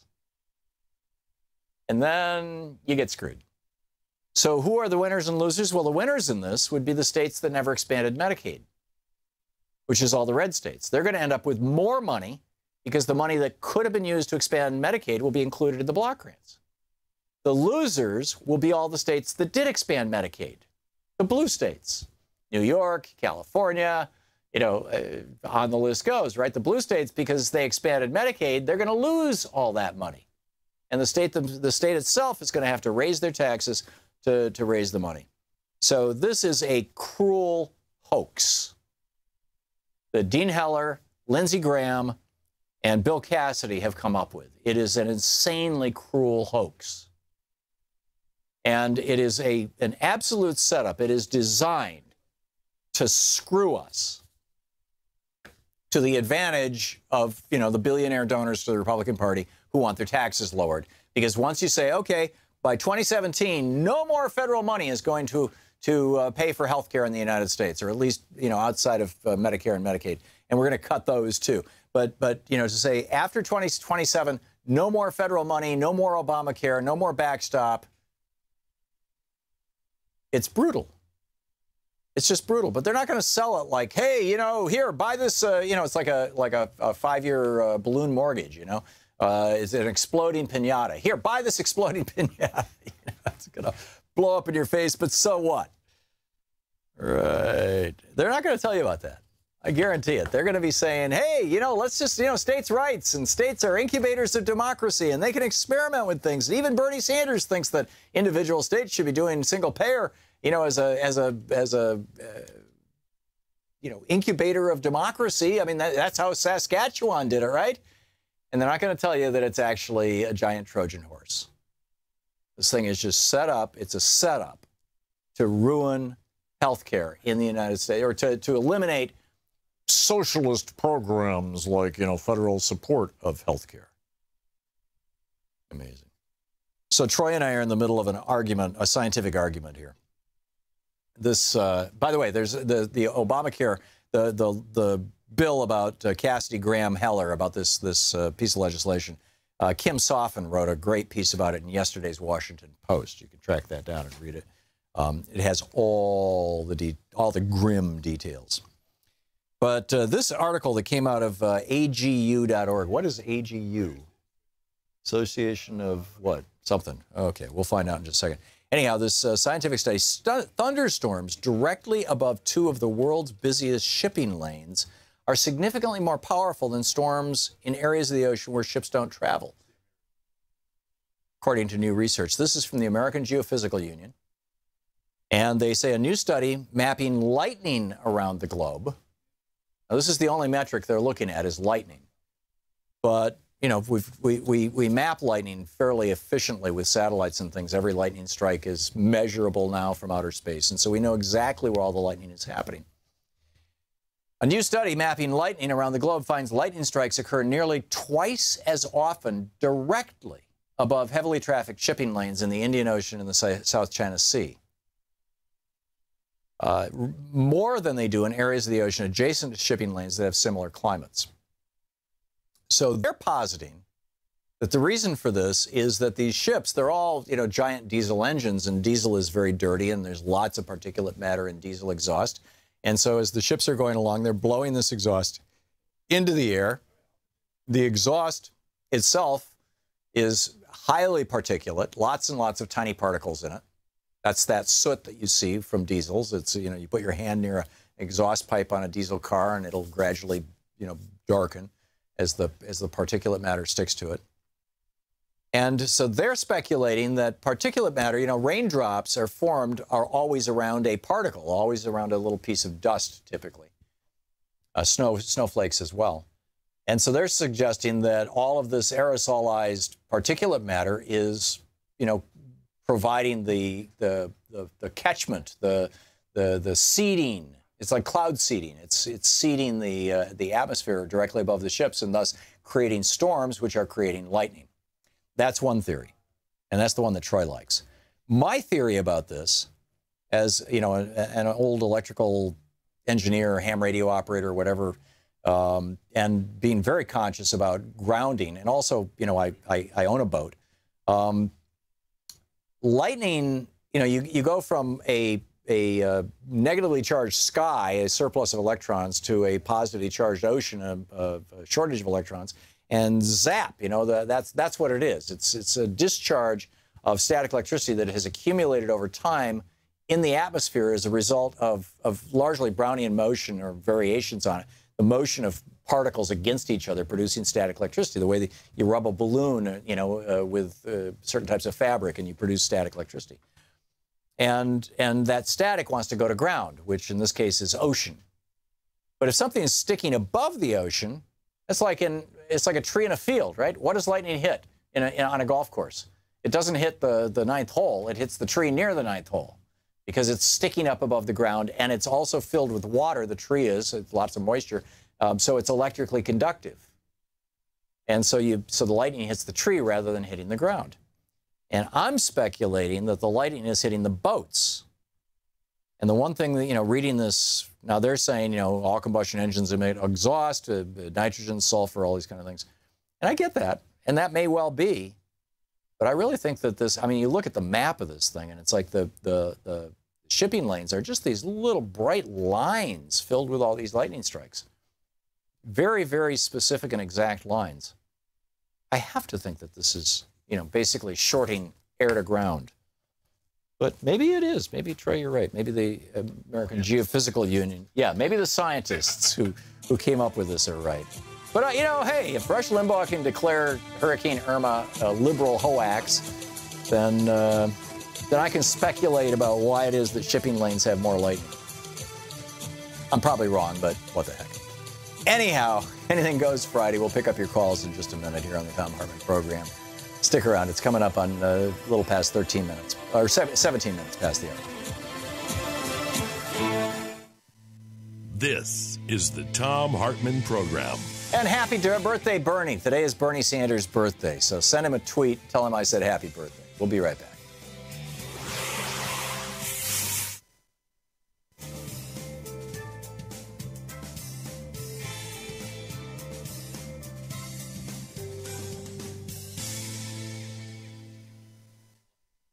And welcome back. Norma in Montgomery, Alabama. Hey, Norma, what's on your mind today? Thanks for watching Free Speech TV. Yeah. I was listening to the guy that was talking about how much money we'll spend fixing everything after the hurricane, and his opinion on why, you know, if we can fix stuff for people, why can't we have health care for people? Right. And Senator Sanders' bill will be coming up next week in the Senate for single payer. Right. But I also wondered if anybody in the Pentagon has looked at whether or not single payer would save them money in the military budget. Well, they already have socialized medicine. The VA is wholly owned by the federal government, so it's just like the British system. I'm talking about TRICARE. Oh, I see. Yeah, okay. The secondary and distributed pieces of TRICARE, of where the VA will, and this growing program where the VA will pay for you to go to a local doctor if there's not a VA near you. Those all would benefit tremendously. Active duty, and having to carry health insurance for the active duty personnel. Right. And I don't know whether they would want to go on to single payer or not if we had a national program. But when you think about people who don't have health care, please think about the salad that somebody puts in front of you. And if the employer cannot even bother to help his people get health care, at what risk does he put you and your family if the person who cooks your food or serves it is ill? Yeah, this is a big deal. The other thing with regard to the Pentagon looking at things, Norma, and this is where I thought you were going to go with this, is there is the annual, or maybe it's every other year, the Constitution says that the Congress cannot appropriate money for an army more than 2 years' worth. And the idea was, it reflected this debate among the founders about whether or not we should even have a standing army during time of peace. And so the military authorization, what's it called? The military funding bill, basically, is coming up, and there is a provision that has been offered for this bill by a Democratic congressman requiring the Pentagon to do an analysis of climate change and how it affects military readiness around the world and whether or not it represents a security risk to the United States. Now, those studies largely have already been done, and the Pentagon is absolutely hysterical, very worried about climate change. Yes, I know. And so one of the theories is that this could be used as a lever to get a climate change discussion into Congress in a way that would humiliate the Republicans. And also, particularly given that Trump has surrounded himself with all these generals who are well aware of the dangers of climate change, that this would be a conversation that might inform Donald Trump as well. Yes, I'm hoping that will happen. Yeah. But Senator Sanders has also asked people to send him their health care medical horror stories that he can use in presenting his bill. And he needs help. He needs the people to stand up and help him get this bill passed. Great. So do you know if there's a website for submitting those things, Norma? Well, it's U.S. Senator Bernie Sanders is the post that came out yesterday. And it was out like 30 minutes and had over 1,000 responses to it. Mm-hmm. But I usually just call the office, and because there's no point in calling my people. Sure. But so call Bernie's office and tell him you've got some information. That is great. Norma, thanks for the heads up. Thanks for the information. And happy birthday, Bernie. Norma, thank you for the call. It's always nice to hear from you. We'll be right back.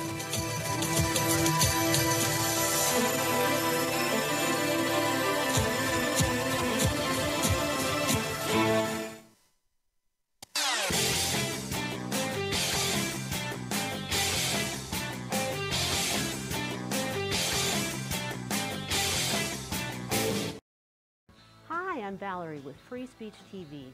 We're proud to provide you with independent, unfiltered news and documentaries. And as our valued viewer, you can help us continue bringing Free Speech TV well into the future.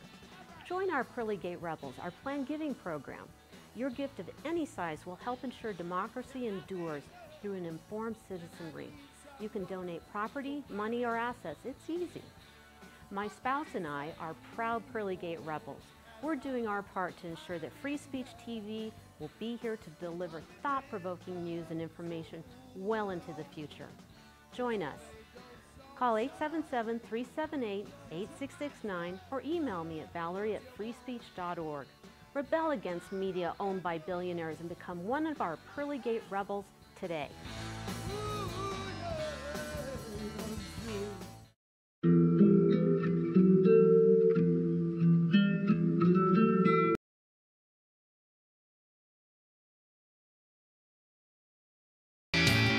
Welcome back. Thom Hartmann here with you, 23 minutes past the hour in about 8 seconds. And Bill in Broken Arrow, Oklahoma. Hey, Bill, what's on your mind today?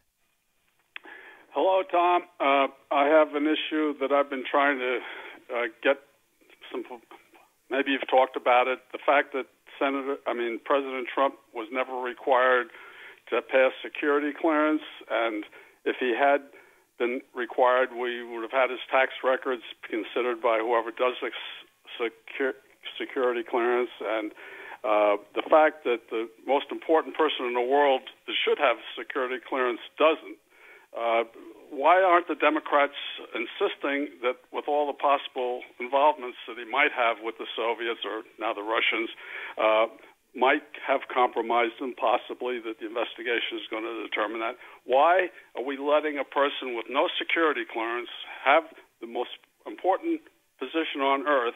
And why doesn't a Democratic senator or congressman introduce some legislation to say that he's going to be impeached unless he voluntarily subjects himself to security clearance in this critical time, or they're going to impeach him? Bill, I get your argument. I absolutely get your argument, and I can't speak for Democratic members of Congress. I don't know their thinking on this, and it would have been a good question for Keith Ellison, and I know you were on the board back then. I'm sorry we didn't get to your call. But it's a reasonable question. But let me tell you why I'm opposed to that. Let's imagine that the United States went down the road that I frankly thought we were going down with George W. Bush when 9/11 happened, where we turn into a papers, please nation. We become something like East Germany, where everybody has to have their ID, where basically you become a police state, and the state becomes so powerful and so oppressive, frankly, that people are afraid to protest, they're afraid to fight back, and the state has grabbed powers that were never intended for it to have. And then you get somebody, say a Bernie Sanders type, who's come along, who's saying, a real populist, who's saying, I'm going to take on that state. I'm going to take on the deep state, as it were. I'm going to take on the establishment, and we're going to shake things up. We're going to change how things are done in Washington, D.C. And the state says, oh, no, you're not. You can't pass our security clearance. So, the concern that I have about that bill is like, Jefferson Beauregard Sessions III, or say one of his ancestors, in Alabama, coming to you and saying, we need to make sure that people who are voting are actually competent to vote. So we're going to do a little bit of a literacy test. We're just going to ask them to recite the first 5 letters of the alphabet or something like that. It'll be real simple. We just want to make sure they know how to read the ballot. And that sounds reasonable, right? And everybody goes, oh, yeah, that's fine. And so they implement their literacy test, and, a black person shows up to vote, and they say, please recite the preamble to the Constitution, and which is exactly how it played out. And I'm just very concerned that the security test that you're talking about, the security clearance that you're talking about, could become some variation on that. Am I making sense, Bill? Well, it has, it's I think it should be up to the people. Considered, but it doesn't make sense when you have everybody else in the government required to. No, but everybody else is not subject to the scrutiny of hundreds of millions of people in an electoral process. Rex Tillerson never had opposition research done on him, for example, and didn't have a specific opponent who could call him out. So, to the extent to which Donald Trump is in the White House on the, having committed crimes in the past, which we don't know, but we'll find out when Mueller's done. But it sure looks to me like, some parts of the Trump organization are, maybe a little skeezy. That is not a failure of the government doing security clearances. That's a failure of the Democratic Party doing opposition research, in my opinion. This really should be our electoral process. Bill, thanks for the call. We'll be right back. You're listening to the Thom Hartmann Program. Call 202-808-9925. Happy birthday, Bernie. Did you do that, Nate? Did you put that together? You found it on the internet? Okay, we'll be right back. Stick around.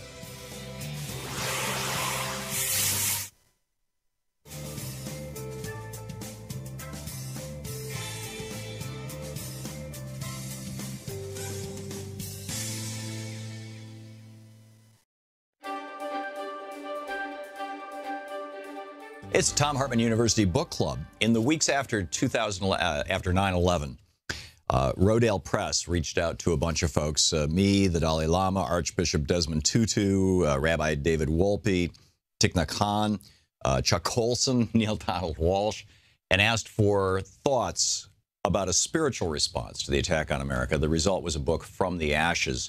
And this is from the chapter that I wrote, The Goddess of Democracy, a Sacred Archetype to Heal the World.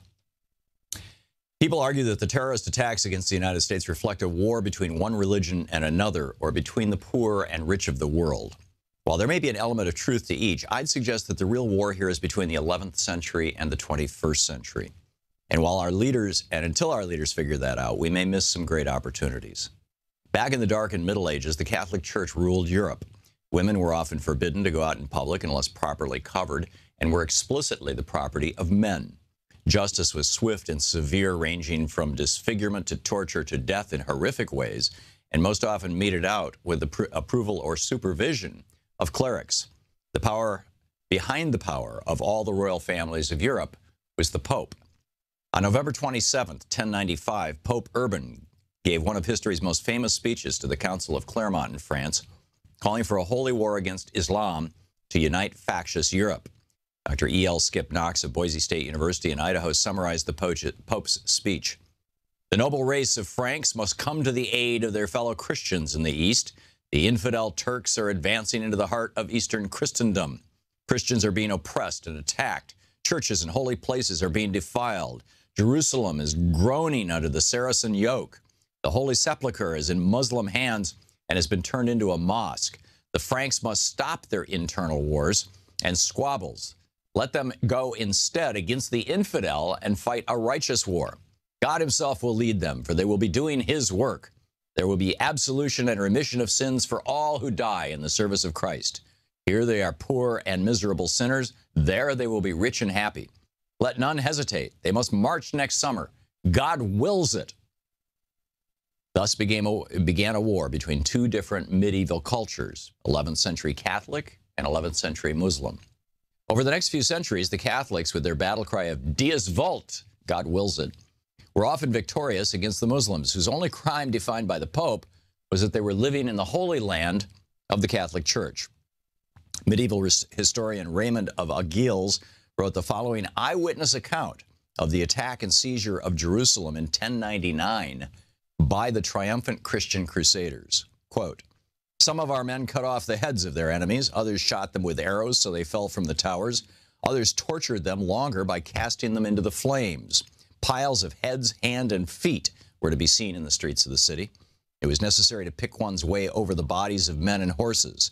But these were small matters compared to what happened at the Temple of Solomon, a place where religious services were ordinarily chanted. What happened there? If I tell the truth, it will exceed your powers of belief. So let it suffice to say this much at least, that in the temple and portico of Solomon, men rode in blood up to their knees and bridle reins." End of quote. In the 900 or so years since the early Crusades, both Christianity and Islam have undergone profound changes. The Protestant Reformation shook Christianity to its core, and the Renaissance in Europe wrought huge transformations in both Christianity and Judaism.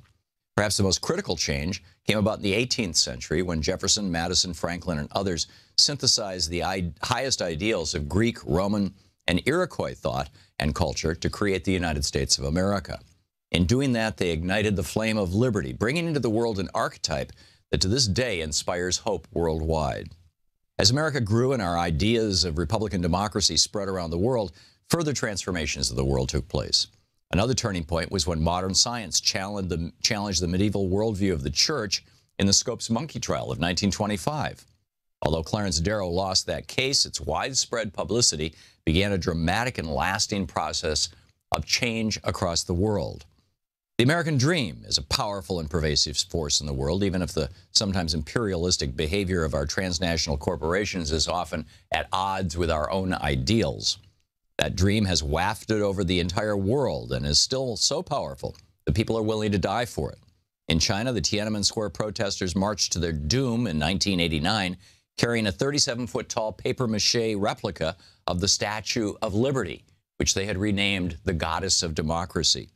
Of course, there are still pockets of medieval perspective in the Christian world.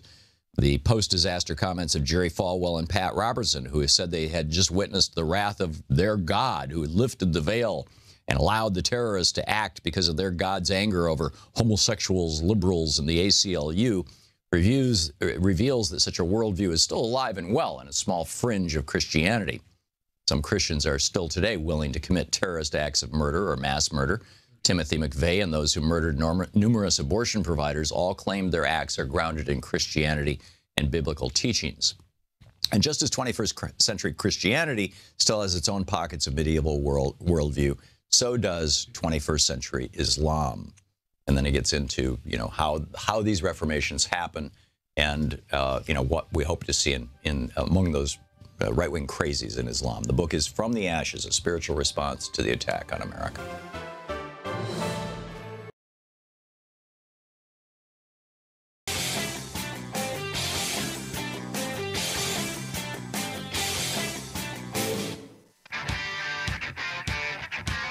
Welcome back. Thom Hartmann here with you. Matty Gage tweets, Judd Legume over at thinkprogress.org wrote this article. After telling listeners Irma was a liberal hoax, Limbaugh quietly evacuates South Florida. Okay, so that's the article. And Matty retweets it and says, well, to be fair, there's room only for so much hot air in one place at one time. I love it. Okay. You ever heard of Congressman Rogers? This is Congressman Mike Rogers. He's chair of the House Armed Services Strategic Forces Subcommittee. Maybe you are not familiar with microwave defense weather satellites, but they are what tells us when hurricanes are coming. Seriously. And these hurricane sensing satellites have exceeded their lifespan. They've been up there longer than they were designed to operate. And so you would expect that the Pentagon, the government, would want to replace them.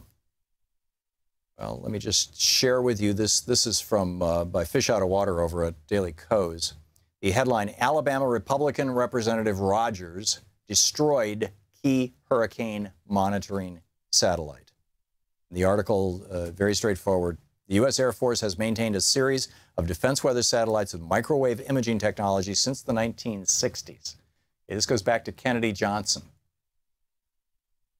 The microwave imaging is used for seeing water and ice that are normally hidden under clouds. So you can look at a hurricane and you can see what's underneath it using the microwave images. It's like an X-ray. It's like looking through the clouds.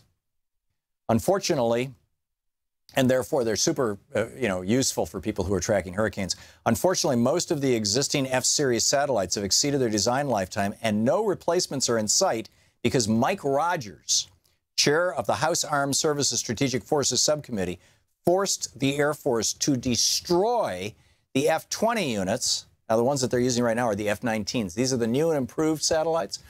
Forced the Air Force to destroy the F-20 satellite, which had already been built and was scheduled to be launched. Multiple satellite units have been built at the same time to save money on building them, but storing these F-20 satellites cost millions of dollars. He eliminated funding for the launch and for storage, giving the Air Force no option but to destroy the satellites. Now, why would they do this? Well, Mike Rogers has not said exactly why. He says the technology is obsolete, right?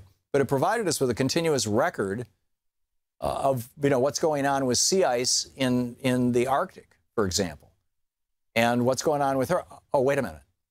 It's demonstrating these satellites that can look through clouds. They're demonstrating the reality of global climate change.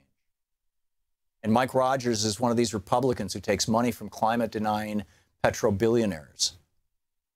Scientists are essentially working on borrowed time.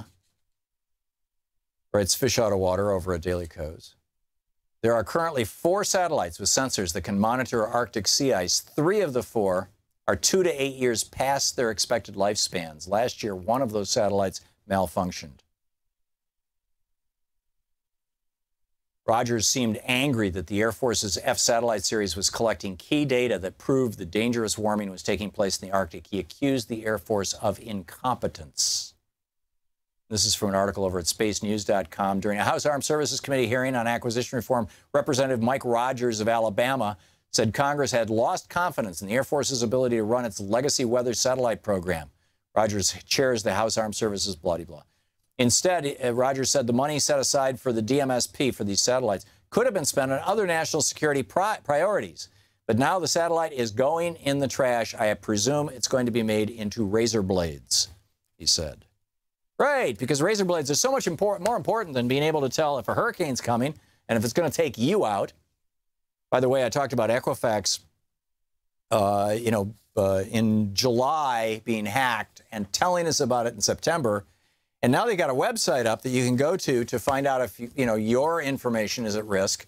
And in order to sign up on this website, you have to click a shrink wrap, what used to be called a shrink wrap agreement. Basically, click on this link, and you are agreeing to the terms of services. And the terms of service say agreement to resolve all disputes by binding individual arbitration. Please read this section, entire section carefully because it affects your legal rights by requiring arbitration of disputes, except as set forth below, and a waiver of the ability to bring or participate in a class action, class arbitration, or other representative action. In other words, you may not hire a lawyer if Equifax screwed you. You may not sue them.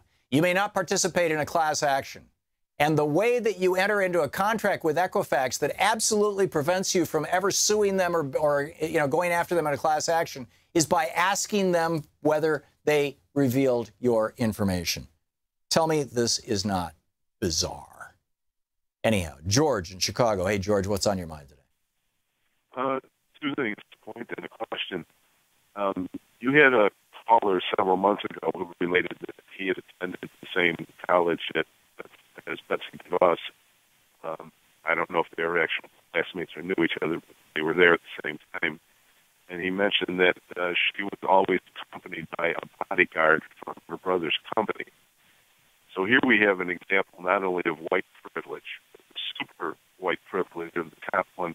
Betsy DeVos never had to worry about being sexually victimized in college because she had a fearsome bodyguard from her brother's company. And I think once the word got around who she was and who she was related to, that it was hands off on this girl. So, George, I don't recall that call. I'm sorry. I can't, I can't positively affirm that Betsy DeVos had a bodyguard while she was in college. But if she did, or just by virtue of being, a billionaire kid and, the word gets around, you're right. She would have not only white privilege, she would have billionaire privilege. And so now when she's sitting around going, well, this women getting raped on campus, we're focusing too much on the women and not enough on the men who are being, unfairly maligned. And so we need to revisit Title IX and all this kind of stuff. That's pretty amazing. George, hopefully somebody will find out if Betsy DeVos had a bodyguard when she went to college. It would be fascinating to know. Rich, in a authoritative way. Rich in Greenwood, Indiana. Hey, Rich, what's up? Hey, Tom. Thanks so much. The topic that I wanted to offer was something that I heard Mike Papantonio talk about, and I remembered it because he was on your show last night. Thank you for having him. He was talking to, I think it was Robert Kennedy Jr., and the topic came very briefly to something called the Malek Manual, named for its author, Fred Malek. And Mike said, and that's how the Republicans have been organizing themselves all these years, and you all need to go find out about that. And that was the moment in his discussion, and they went on to the topic that they were at. And so I had this question, it's like, what is that? And I went after it, and I guess the first thing is, do you yourself know about the Malek Manual? I don't. How do you spell Malek? Well, it's the fellow's last name. I thought that it was spelled M-A-L-E-K, and the fellow's first name is Fred. He was a staffer and working for... How do you spell it? M-A-L what? M-A-L-E-K. Okay, got it. Yeah, I just typed in Malek and manual into DuckDuckGo, and sure enough, here it is. A handbook for selecting government employees loyal to political parties and how to retaliate against federal service workers. A guide to whistleblower retaliation? Yep. This is incredible. He was the former president of Marriott Hotels and Northwest Airlines. Well, the thing about this is that... Oh, and he was the head of Richard Nixon's Office of Personnel. Yep. Pardon my interrupting. You were saying? Well, I tried to get at this, and apparently it's in the documents around the inquiry into Watergate. It shows up there. Mm-hmm. I was told, and I got a librarian to help me out. I don't have the internet anymore, and gosh, I guess the important bottom line of the thing is nothing in writing. And so as they're doing this stuff, they're dealing with an open secret, an idea of absolute fealty, not unlike what Trump has been talking about. And I got to believe that there's this enculturation around the whole thing that has been going on for, the last 3 decades plus, and they're good at it. Yeah. I'm going to I've found it now here on the internet. I'm not sure I found the actual manual itself, but I found a lot of references to it. I'm going to educate myself when we get off the air today. Rich, thanks for the heads up on that. In fact, I should probably call Pap and ask him about it or get him on. But that's fascinating. It might be a big deal. It might be nothing. You just let me dig into it a little bit. We'll be back with more of your calls, your thoughts, the news of the day, and my thoughts on all of the above after this. You're listening to Thom Hartmann. Visit thomhartmann.com for audio and video archives. Back with more of your calls right after.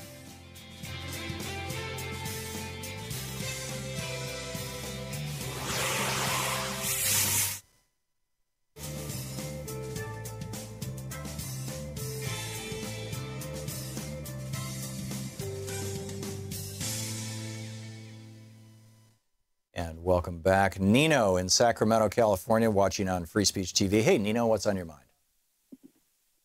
Hey, Tom. Thanks for taking my call. You caught me a little bit off guard there. I was just wondering, with America basically currently being the oligarchy, with the Republicans being worried about the highest bidder and the Democrats not being too far behind, at what point does it become in our best interest to just form a new third party? The problem with forming a third party, Nino, is that it is insanely expensive and difficult to do. I mean, we've got third parties, right? You've got the Green Party, you've got the Reform Party that Jesse Ventura ran on, and others. You've got, arguably a Libertarian Party. There are multiple parties out there, but the two political parties. Number one, because we have past the post winner take all elections, it essentially forces us into a two-party system because we don't have a parliamentary form of government. So the only way around that is instant runoff voting or ranked choice voting, which Congressman Ellison was on earlier talking about. And I was frankly impressed that he even said, it's not a bad thing because political parties tend to dislike ranked choice voting because it opens up the whole political process. So kudos to him for that. But I don't know. Am I making sense with this, Nino? Yeah. Definitely understand that it's expensive. And if our best bet is to have a runoff voting system, how hard would it be to implement something like that? Well, the Green Party has championed that for years. And, back when the Green Party was Ralph Nader and David Cobb, it got over 300 communities in the United States, the largest being the entire city of San Francisco, to do ranked choice voting. And so that brings democracy in. But the whole third party thing, I mean, the only time that we've ever had a third party take power has been when the Federalists collapsed in the late 1820s, and that led to the rise of the Whigs, and when the Whigs collapsed in the 1850s, which led to the rise of the Republicans. And in both cases, the party that replaced the party going out was not participating in destroying the party going out, to the best of my knowledge. They were more like, simply filling a political vacuum. So if the Republican Party were to collapse or were to fall apart or were to be completely subsumed by the Koch network, which I would say probably already has, moving in that direction, then I could see a third party possibly stepping in to fill that vacuum. But I think probably the Democratic Party is going to do that, or has been doing that. But the reality is that both political parties are just wide open. And this is what the Koch brothers figured out 20 years ago is, you know, or arguably 40 years ago when David Koch ran for vice president on the Libertarian ticket in 1980 and lost, and then looked around and said, this is crazy. Why am I doing this as a Libertarian? Why don't I just take over the Republican Party? I've got $80 billion. I can take over the Republican Party. I mean, you know, it's duh. And that's what he did, you know, or him and his brother and a you know, few of their billionaire buddies. And so, you know, I think it's up to us to do the same thing with the Democratic Party, only instead of using billions, we use our bodies and our minds. We insert ourselves into the party, we take the party over, and, you know, we turn it into something genuinely progressive and moving forward. And by the way, I see that as happening. So those are my thoughts on that. Nino, I got to run, but thank you for the call, and thanks for watching Free Speech TV. We'll be right back.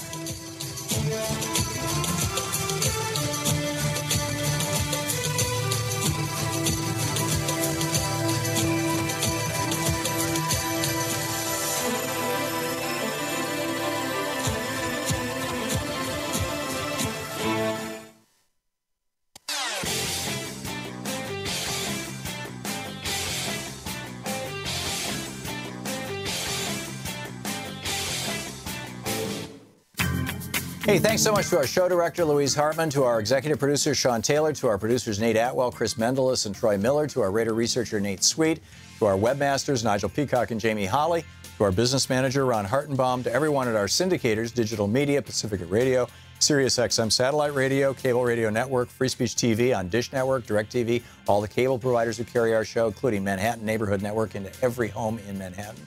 All the others around the country, all the great folks at Free Speech TV, the Progressive Voices channel on TuneIn, to Netroots Radio, to our newsletter editor, Sue Nethercutt, and all the folks in our chat room. Hello.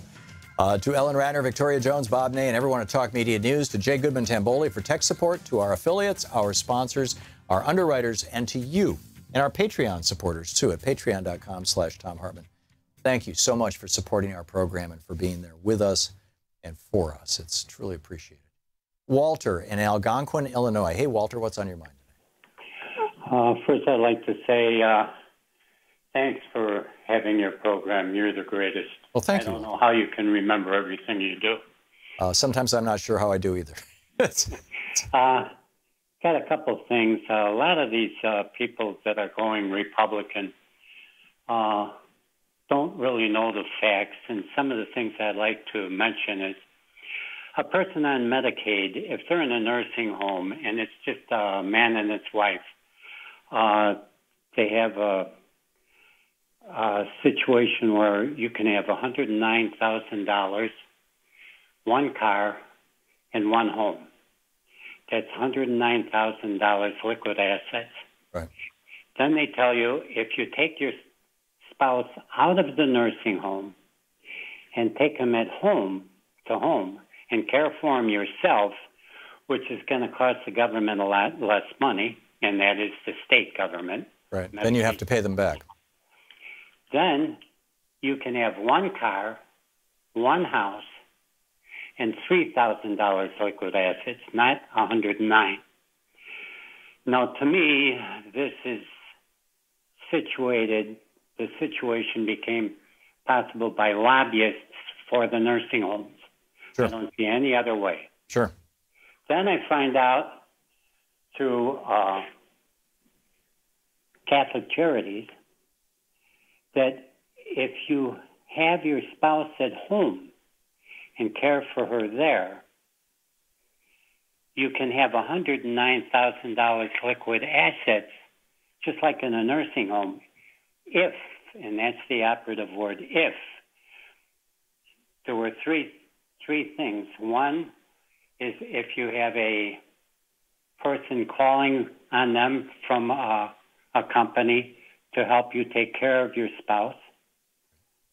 Two is if you have a thing that you wear where if you're not there, your spouse can call and have someone have the police come or... Right, those alert things, yeah.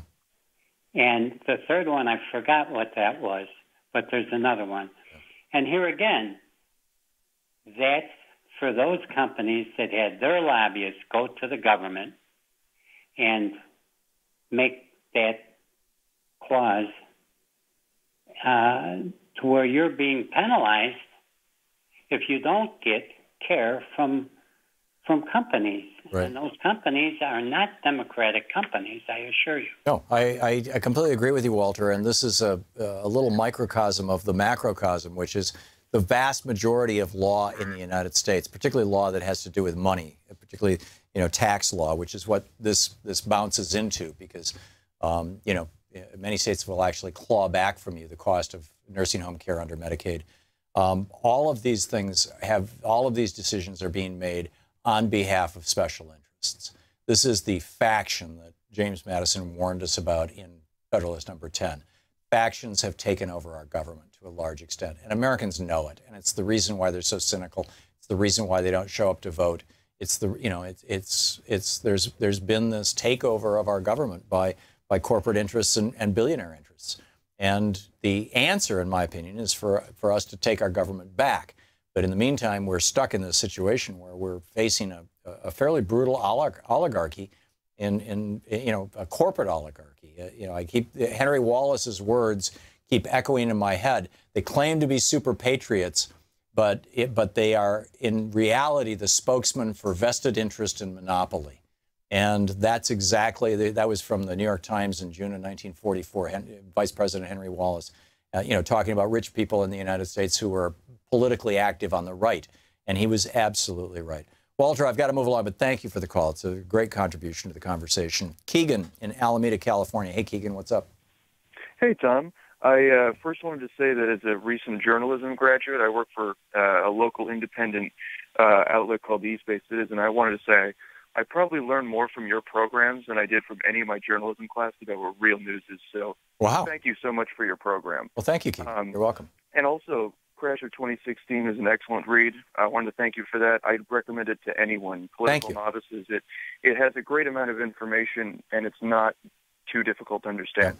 Now, Keegan, we have just a minute till the end of the show here. So, right, I want to talk your about point. the Equifax hack because no corporation should have information on 143 million Americans. This proved to me that we really need to break up monopolies, and it also proved to me that another bit of evidence that corporations should not be able to store too much information on people. Who knows how much information Equifax actually had? I'd love to hear your thoughts. Yeah, no, I don't disagree at all. And I think that, this is another monopoly, basically. I mean, there's three big credit reporting companies, but they function as a monopoly. They split the market up between the three of them and keep out competitors. It's the same. You see the same thing in the drug industry. You see the same thing in the airline industry. You see the same thing in the food industry.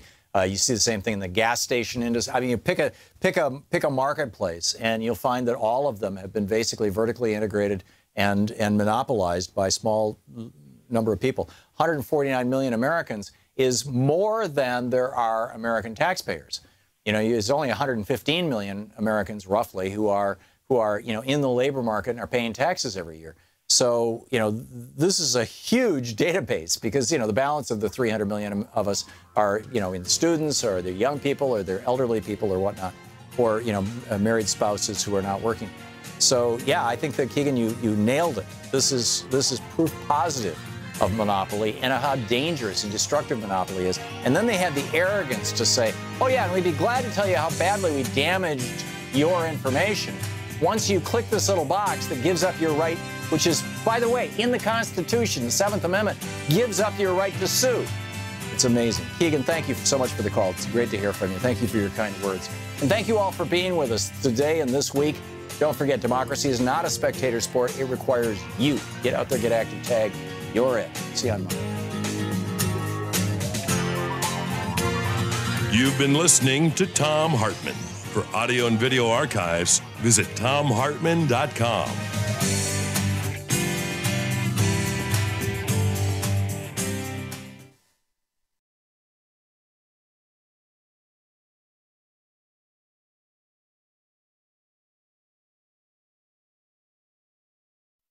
The Thom Hartmann Program is brought to you in part by the Aiden Forecast, an investment newsletter with weekly updates of leading market indicators and a monthly deep dive into what the details of the economy and the markets mean for investors and retirees.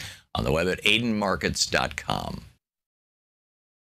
Wines have some of the highest pesticide levels in our food chain. This hour brought to you by ecowine.com. Pesticide-free wines, organic wines, imported from France by the Organic Wine Company, ecowine.com. Hartmann Program is brought to you in part by Super Beets. Super Beets are sourced from non-GMO beets, and they're packed with dietary nitrates, helping to produce nitric oxide for more energy, stamina, and support for healthy blood pressure levels naturally. For more information, call 800-223-8242. Or visit tomsbeets.com.